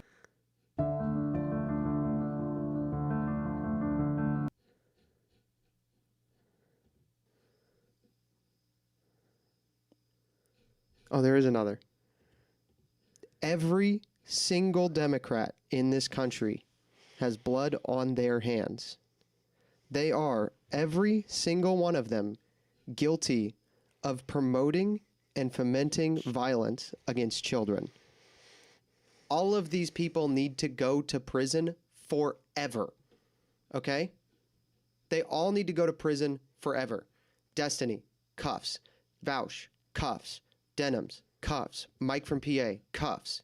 Frogan, cuffs. Caseytron, cuffs. Put them in prison forever. Yeah. Put him in prison. Put them all in prison forever. Put them in prison forever. Cool. Based. This is just the same thing, but with captions. There's another one 5 months ago. There's another one 5 months ago. Of me?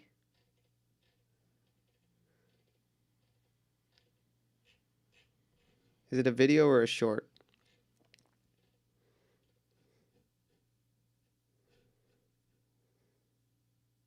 Oh, sick. This is from one of my best videos ever. The Democrats' immigration policy is explicitly to replace the native population of this country and import a new power base for them. That is not the natural law. That is not Catholic moral principles. There is nothing wrong with what the Trump administration is doing. If anything, the Trump administration's mistake here is following the letter of the law too much, and in fact ought to be doing it harsher. Yes. They ought to be doing it faster. Cool. They ought to be doing it with more ignoring of the letter of the law. I'm furious. If we were to observe the due process laws, Yo, why is he making me look so cool? for every single illegal in this country, This is cooler we would that I not be edit able to myself. deport them in time. We see it as an issue of the future of our country and of our right to the land which we legally have a right to, which they do not. Go to outpouch.com/Josiah. It is the will of the people. This is Based. what the Trump administration was elected Based. to do. To protect Nicotine their salesman. homeland from the illegal invaders who come here. The invaders who have no right to be here. True. God bless you all. Have a holy triduum. True. True. True. Is there more of me? I wonder if there's any. I wonder if he's got a video of me from when I was on Pines for the election.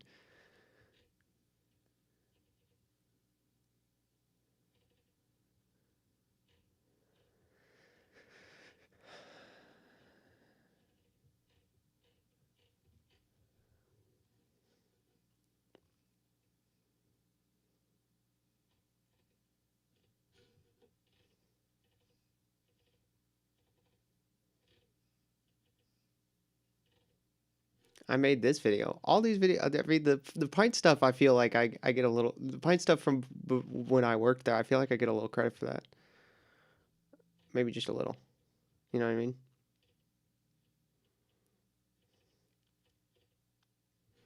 I know this guy. I saw him today. He just got married. Oh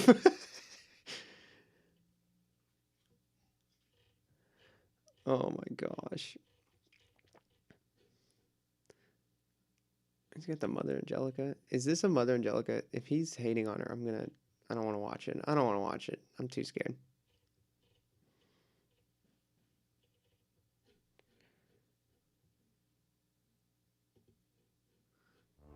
We are obligated, right, to never intentionally kill innocent people, right?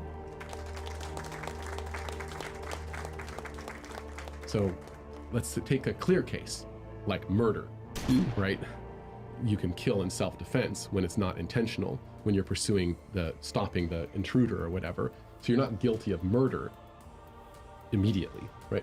Maybe you were, right, you didn't do your due diligence, so you really are still a murderer. What is So happening? Do we describe it in such a way that the death is an accident or incidental, or do we describe it in such a way that the death is essential? Yeah, no, we have to assume the That's position not of what the martyr happened. first. He reached you for know? the gun.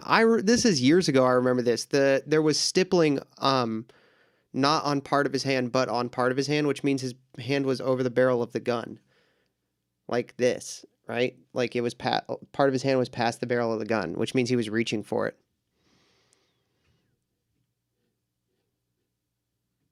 Yeah.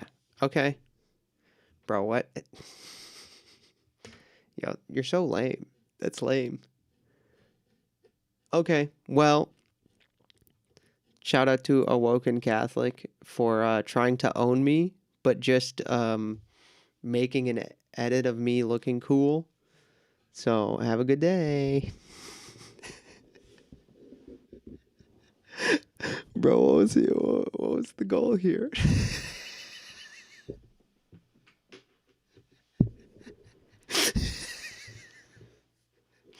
I just look awesome in all of those videos.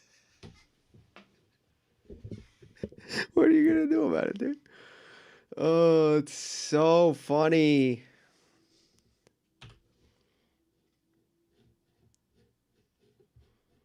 Dude, he's got one about on Pine too.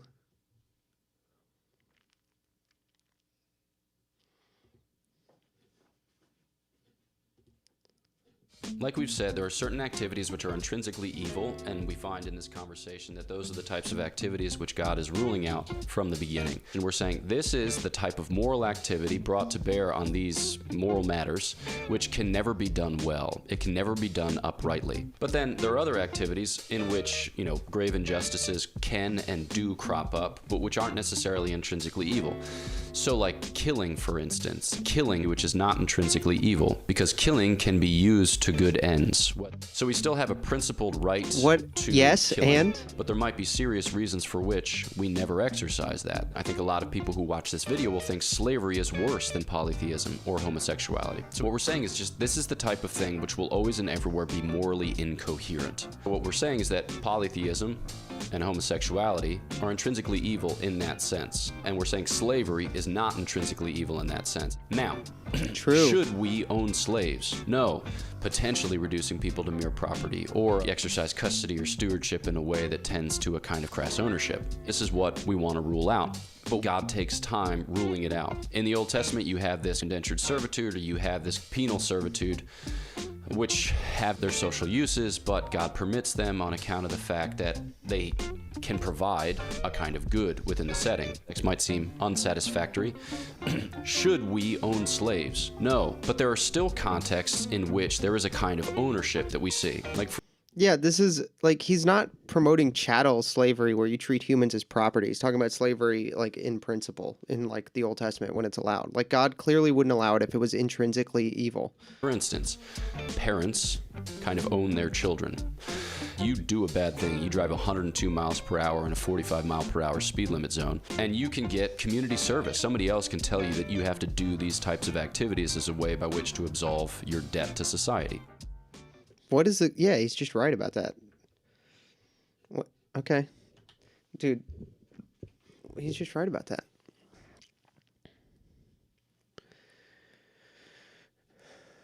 Okay, this one might be funny. Can you... I can't even see it.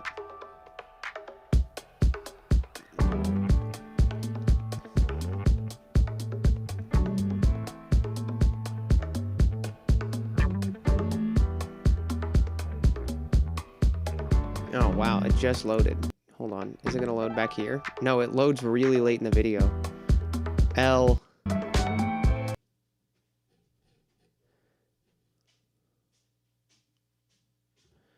What is it using? Is he just using Galatians 3:28 to trick an AI into saying that male and female don't exist?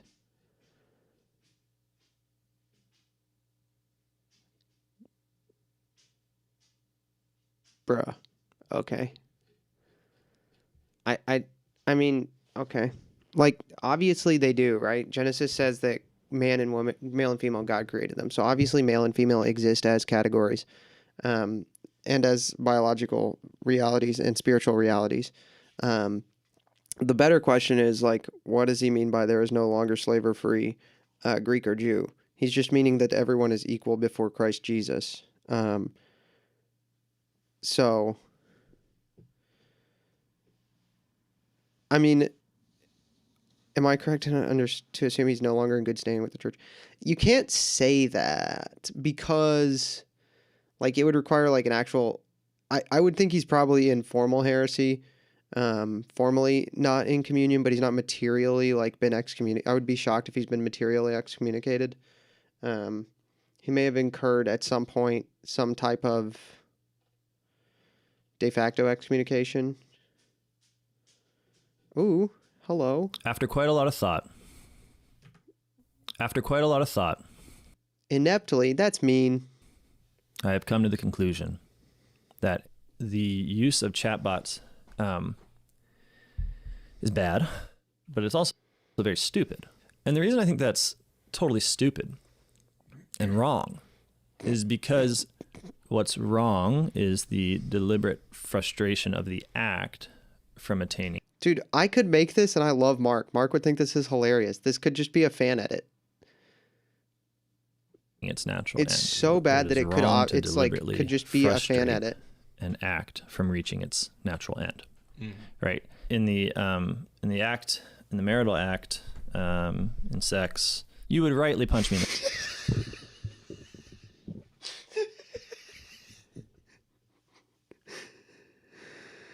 Oh my gosh, that's so funny.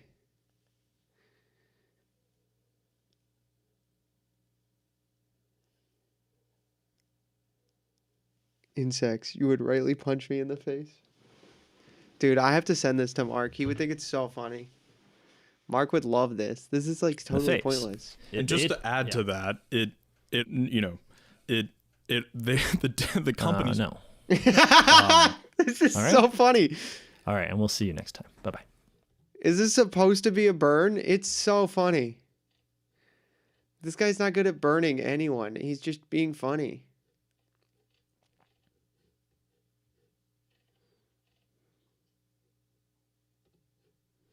It is clear that blasphemy, which is a sin committed directly against God, is more grave than murder. Clearly, it was mocking the Last Supper, and if you say it was a celebration of the Greek gods, then this is a celebration of demons, because there are no Greek gods. We're talking about demons. You know, when people say, like, would you ever do this to Islam? Well, yeah, the reason they wouldn't is because Muslims would riot and become violent. They're following True. their pedophilic, probably demon-inspired founder, Muhammad. True. In Get him, becoming Matt. violent. Get because him. he himself was a warlord. Get we him. aren't that. Christianity isn't that. I mean, I would say at this point, if you're going to continue, if you were a Christian athlete in the Olympic Games and didn't just leave, that's probably a sign of softness, of not being serious enough. If you continue to watch the Olympic Games, it's probably a sign of softness, not being serious enough. Yeah. If you don't pray for that fat woman and the men who dress up like women for their conversion, you're not serious enough, I think. And Yeah. Ellen says, I am still watching the Olympics, I'm not soft. Okay. There's other things that are going on in the French Olympics that I would suggest are reasons not to watch it. For example, they have men fighting against women in boxing. Real. It's despicable. I also want to point out, I said this on Instagram yesterday, you should be disgusted by drag queens. It's like we're being gaslit and told that to be loving of people means that we can't be disgusted by them. But of course you should be disgusted by that. Like, it's like, oh, that's against nature. That's contrary to the way things should be. You're naturally disgusted by that. Like, you should be disgusted by drag. Matt just looks cool, dude. It's the coolest things Matt... Just a highlight reel of the coolest things Matt has said. Should we watch? I'm just going to look at it. I'm just going to look at it. I have to see it. It's blasphemous. But you dare try to portray Jesus as a woman. I'm tired of enneagrams. I'm tired of your witchcraft. I'm tired. Yeah, he would have had to pay for a local subscription, yeah. I'm tired of being pushed in corners. I'm tired of your inclusive language that refuses to admit the Son of God is a man. And you dare to depict Jesus as a woman. Try it with Martin Luther King. Put a white woman in his place and see what happens. I mean, she's just making her Can you imagine a look woman cool. playing the part of Abraham Lincoln? Can you imagine a woman playing I the called part that, actually. of anyone? How about President Bush? Or President Clinton? Or George Washington? I am so tired of you liberal church in America. We're not going to take your inclusive language. You have nothing to offer. There's nothing you have that anybody wants. It's my right. And you have no right to destroy that. Live your falsehood. Live your lies. Leave us alone. We know what you think, and we know what you want. But you'll never get it. Is he trying to mock her here? Good grief, this guy's so tone Am I deaf. bit? How tone deaf can you be?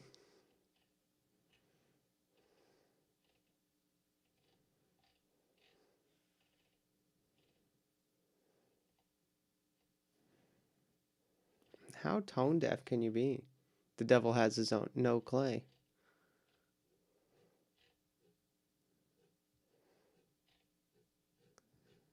Bro, how tone deaf. You're so tone deaf. It's funny. That's just awesome. That guy just made everybody try to make fun of look cool. We have to do one more video tonight. What do you want to do, guys?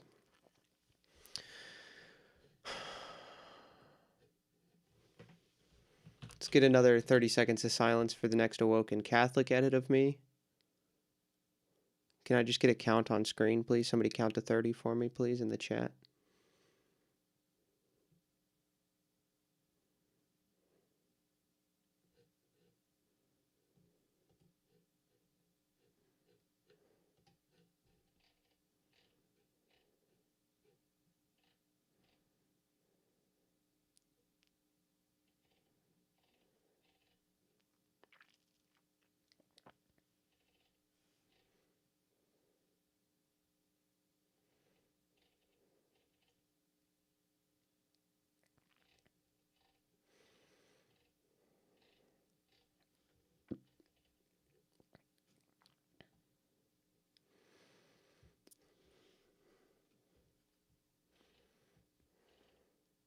That's probably 30, right? Yeah, there you go. That's probably enough. Hopefully that's enough for you, buddy. Bro,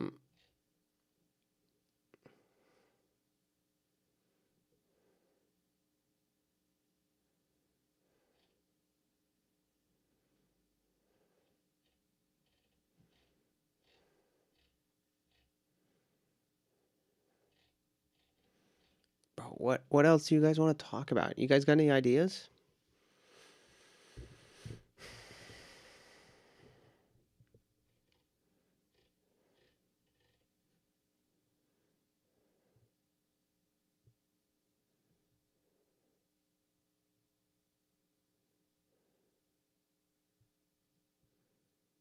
Mary.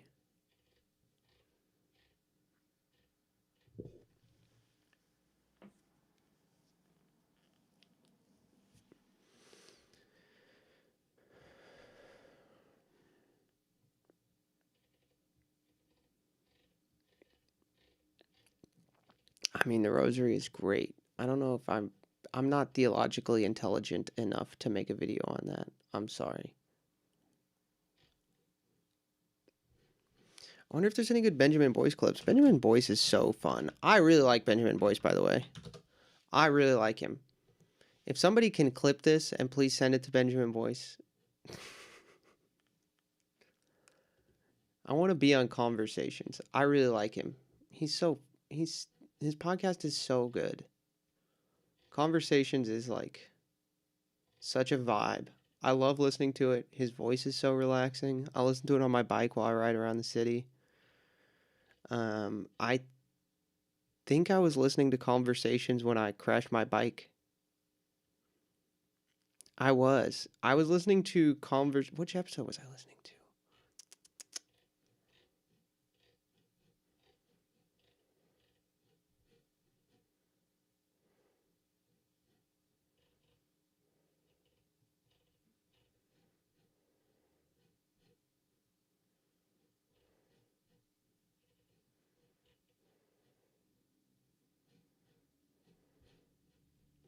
Which episode of that was I listening to? Because I remember it was his voice. Maybe he was on another podcast?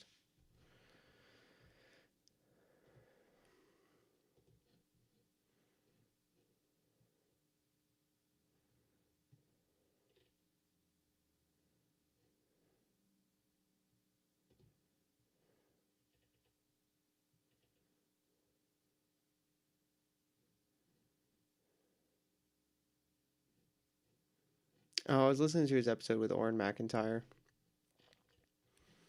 from middle of September on when I crashed. That was funny. That's funny.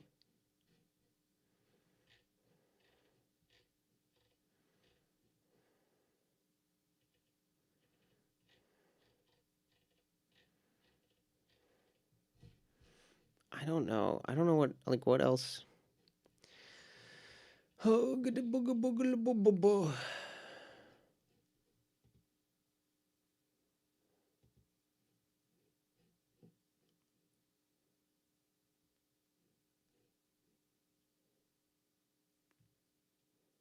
Randy Fine introduced the disqualifying. Randy Fine? Randy Fine.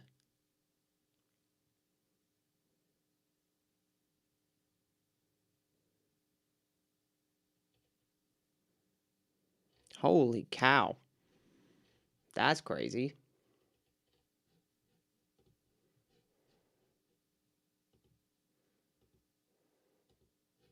Did they really post a picture with a fly on it? That's really funny.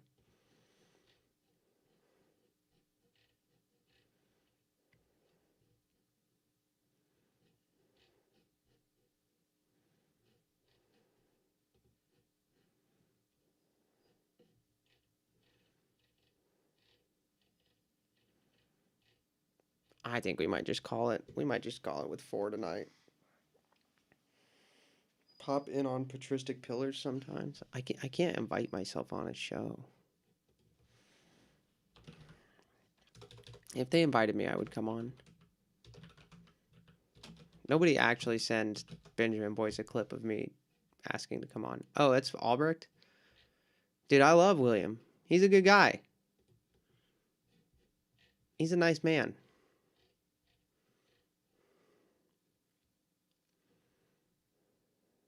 I can get you in. I mean, if you guys request me on and he says yes, like, that's whatever. I just don't contact people. I'm uploading an epic video right now. What is it?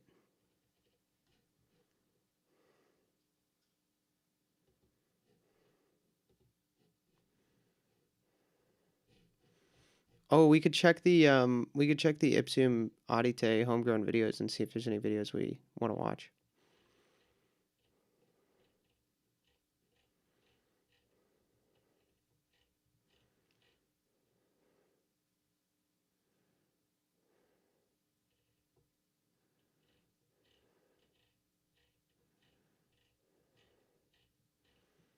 I don't see anything in Ipsum Audite. That's not like longer interviews.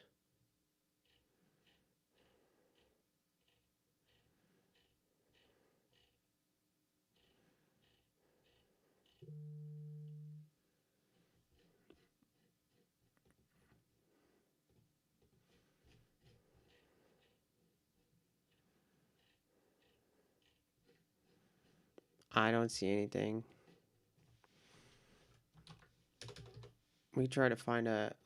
Let's look for.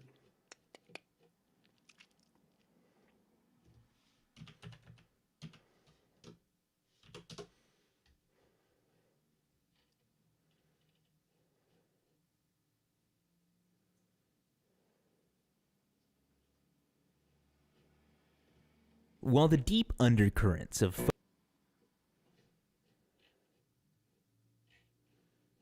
woke social commentary and Wait, oh my gosh. This is I've never seen this one. Holy cow, I thought I'd seen all of these. All right, let's do this. Hello everyone, welcome back. We're going to be reacting to a 1791L video. I've never seen this one. I don't remember seeing it. I thought I'd seen all of them. So apparently this one was deleted and re-uploaded by another channel. So I have found the re-upload. I stumbled across it, so we're going to watch it, and I'm going to react to it for the first time. I thought I'd seen all of their videos, so this will be exciting. While the deep undercurrents of faux woke social commentary in Hollywood are anything but secret, Guillermo del Toro's The Shape of Water carries this trend into a nauseating and previously unreached low. Few movies are so disdainful of subtlety and nuance in the themes they're trying to convey as The Shape of Water. Its name is itself a play on the celebrated race memoir, The Color of Water, though that's about as clear as this muddled metaphor is going to get. The director strives to hit one solemn note after another, but it ultimately leads to a confusing mishmash of social justice-laden analogies. This film can only be realistically viewed as a celebration of social degeneration and a kick to the dead horse of bigotry. Its heroes are the progressive merry band of a mute janitor and her effervescent black female sidekick, a closeted gay artiste, and a Soviet spy. It's set in Baltimore during the Cold War at a secret government facility. It's this facility that is the top layer of the oppression cake. An amphibian swamp creature brought against his, or its will, depending on how bigoted you want to be. It's only ever referred to as the Asset by his white military male captors, one of whom is our principal antagonist, Colonel Strickland, played by Michael Shannon. Nothing is more predictable than the events which follow. Colonel Strickland whittles away the hours prodding the creature with an electric stick, all for the crime of not meeting his standard of what a human looks like. Each time it groans with pain, That's... Wait, is that actually... Is that actually what happens in this movie? We got this frog thing and it doesn't look like human, so I'm gonna poke it with a stick. Bro, that's so, like, nobody's gonna do that. It's so ridiculous that it's funny. Like, it's so never gonna. Produces a grotesque shriek, which just prompts Strickland to strike it more in disgust. We get some insight as to his warped mentality when he asks Zelda, the janitorial sidekick, what God looks like. Like me, is his resolute verdict.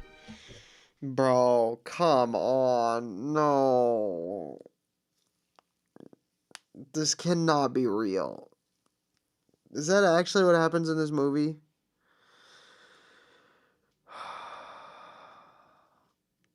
No. You can't, dude. Come on. Eventually, Eliza, our mute protagonist, finds her way into the chamber that houses the outcast fishman. At the beginning of the film, we're greeted by her masturbatory connection with eggs, which is brought full circle when she starts feeding them to the fishman. Ugh. Bro, this is just like one of them Fourth Wing books where it's just like... Oh, gross. It's like romantasy. The movie.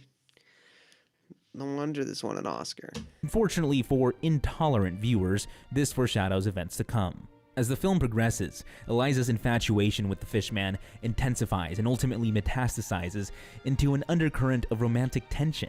The more it's tortured by the steadfastly backward Colonel Strickland, the more her love for the creature grows.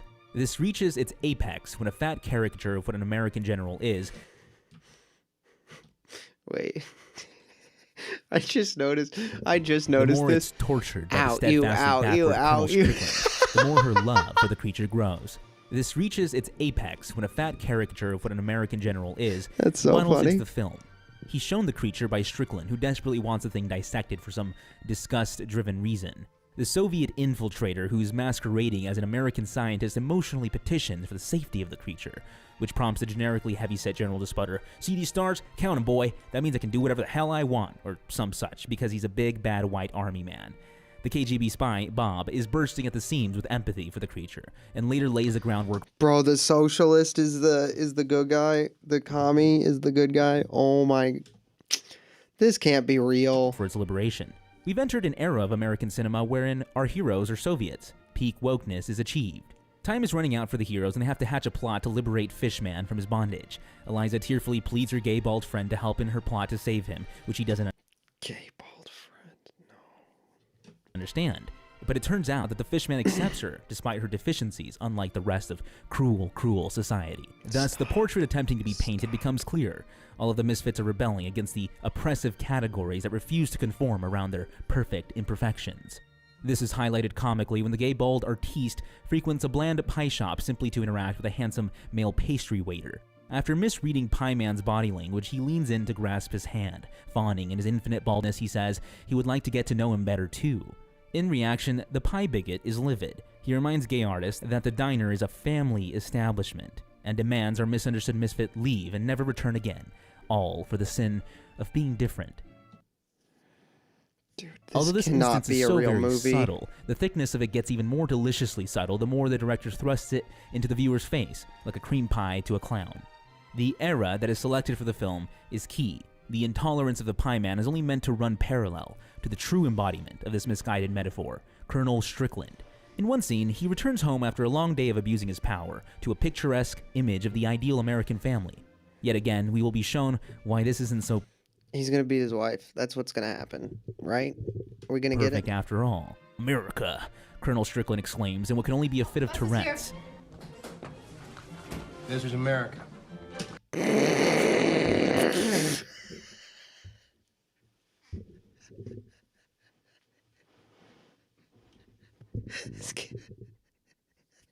This cannot be real.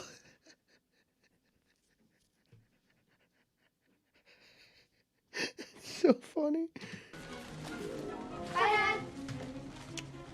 This doesn't cause his subservient wife, who's busying herself with preparing dinner, any concern at all. She's much too absorbed by the bondage of traditional gender norms or something. Later on, as he's making traditional love to her, his stumped hand, which was mutilated by the fish, begins to bleed all over her. In response to her protests, he just puts it over her mouth and tells her to be quiet, as is the norm for women in this portrait. Stop. He yells the name of the country in which he's situated. It's safe to say that the director is inviting us to look at the warped nature of what on the surface appears to be beautiful Americana. Beneath the beauty and perfection, a swamp of ugliness lurks. The injustices of the civil rights era are nothing to scoff at, but yet this is what Del Toro makes it appear as, and then some, with The Shape of Water. As the film progresses, Eliza's relationship with the swamp creature takes a bestial turn. She floods the closest to her sidekick with the mischievous expression of a toddler who got caught with its hand in the cookie jar. Zelda replies with a zany, "Oh no you didn't." Generally, this is what you'd expect of a couple of co-workers who had a drunken fling, not if your friend copulated with a fish man hybrid from somewhere in Colombia. And yet this is what the film hopes to achieve. The trivialization of degenerating social norms. All's okay under the sun, evidently, up to and including bestiality. But in making this case, Del Toro misses that this just does society's misfits a disservice. By creating nauseating imagery of a woman performing sex acts with a fish, you aren't promoting tolerance, you're making people disgusted. Dressing it up as a tolerance-driven romance fails to make it any less repulsive than it is. Creating the association in people's minds of tolerance with bestiality probably won't have the effect it's intended to. Ultimately, the misfit protagonists use how underestimated they are by their white male oppressors against them when they successfully pull off the heist to bust the fish man out. When finally taking stock of what happened, one of the security guards concludes that it had to have been a strike team of 12 highly trained Soviet operatives. Aha! The camera pans to the mute janitor and her companion of color. Red Army, Special Forces? Conceivably. And they're highly trained, well-financed, an elite group. Highly efficient, ruthless, clockwork precision. Infiltration took less than 5 minutes, sir. It's shown to the viewer that the power of tolerance triumphs against all odds, up to and especially the US government. Despite such glaring flaws in the predictable elements and developments of the plot, The Shape of Water has received near universal praise. There's no denying that visually it is stunning and meticulously crafted, but a polished turd is still a turd. The most vocal lovers of this film are willing to overlook structural flaws so long as it dances to the false swan song of trendy progressive beliefs. Anything appealing to degeneration masquerading as tolerance is bound to entrance cosmopolitan critics like flies to a turd. Oh, it's so why? Oh my gosh, I can't believe that's a real movie. Well, that's a real movie they made. That's crazy. Alright, thanks for watching. That video is unusable. Alright, let's see Danny's video.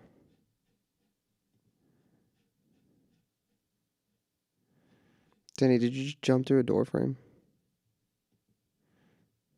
Did you jump rope with a door frame? Is that what you did? This is called jump dooring.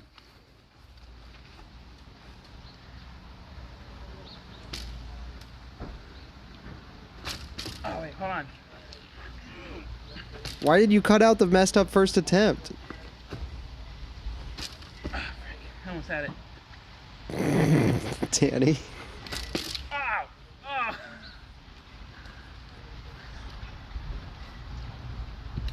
Oh. One, 2, 3, 4, 5. Bro, what is this? 6, 7, 8, 9, 10. Jump door. That's insane. That has Vine energy, dude.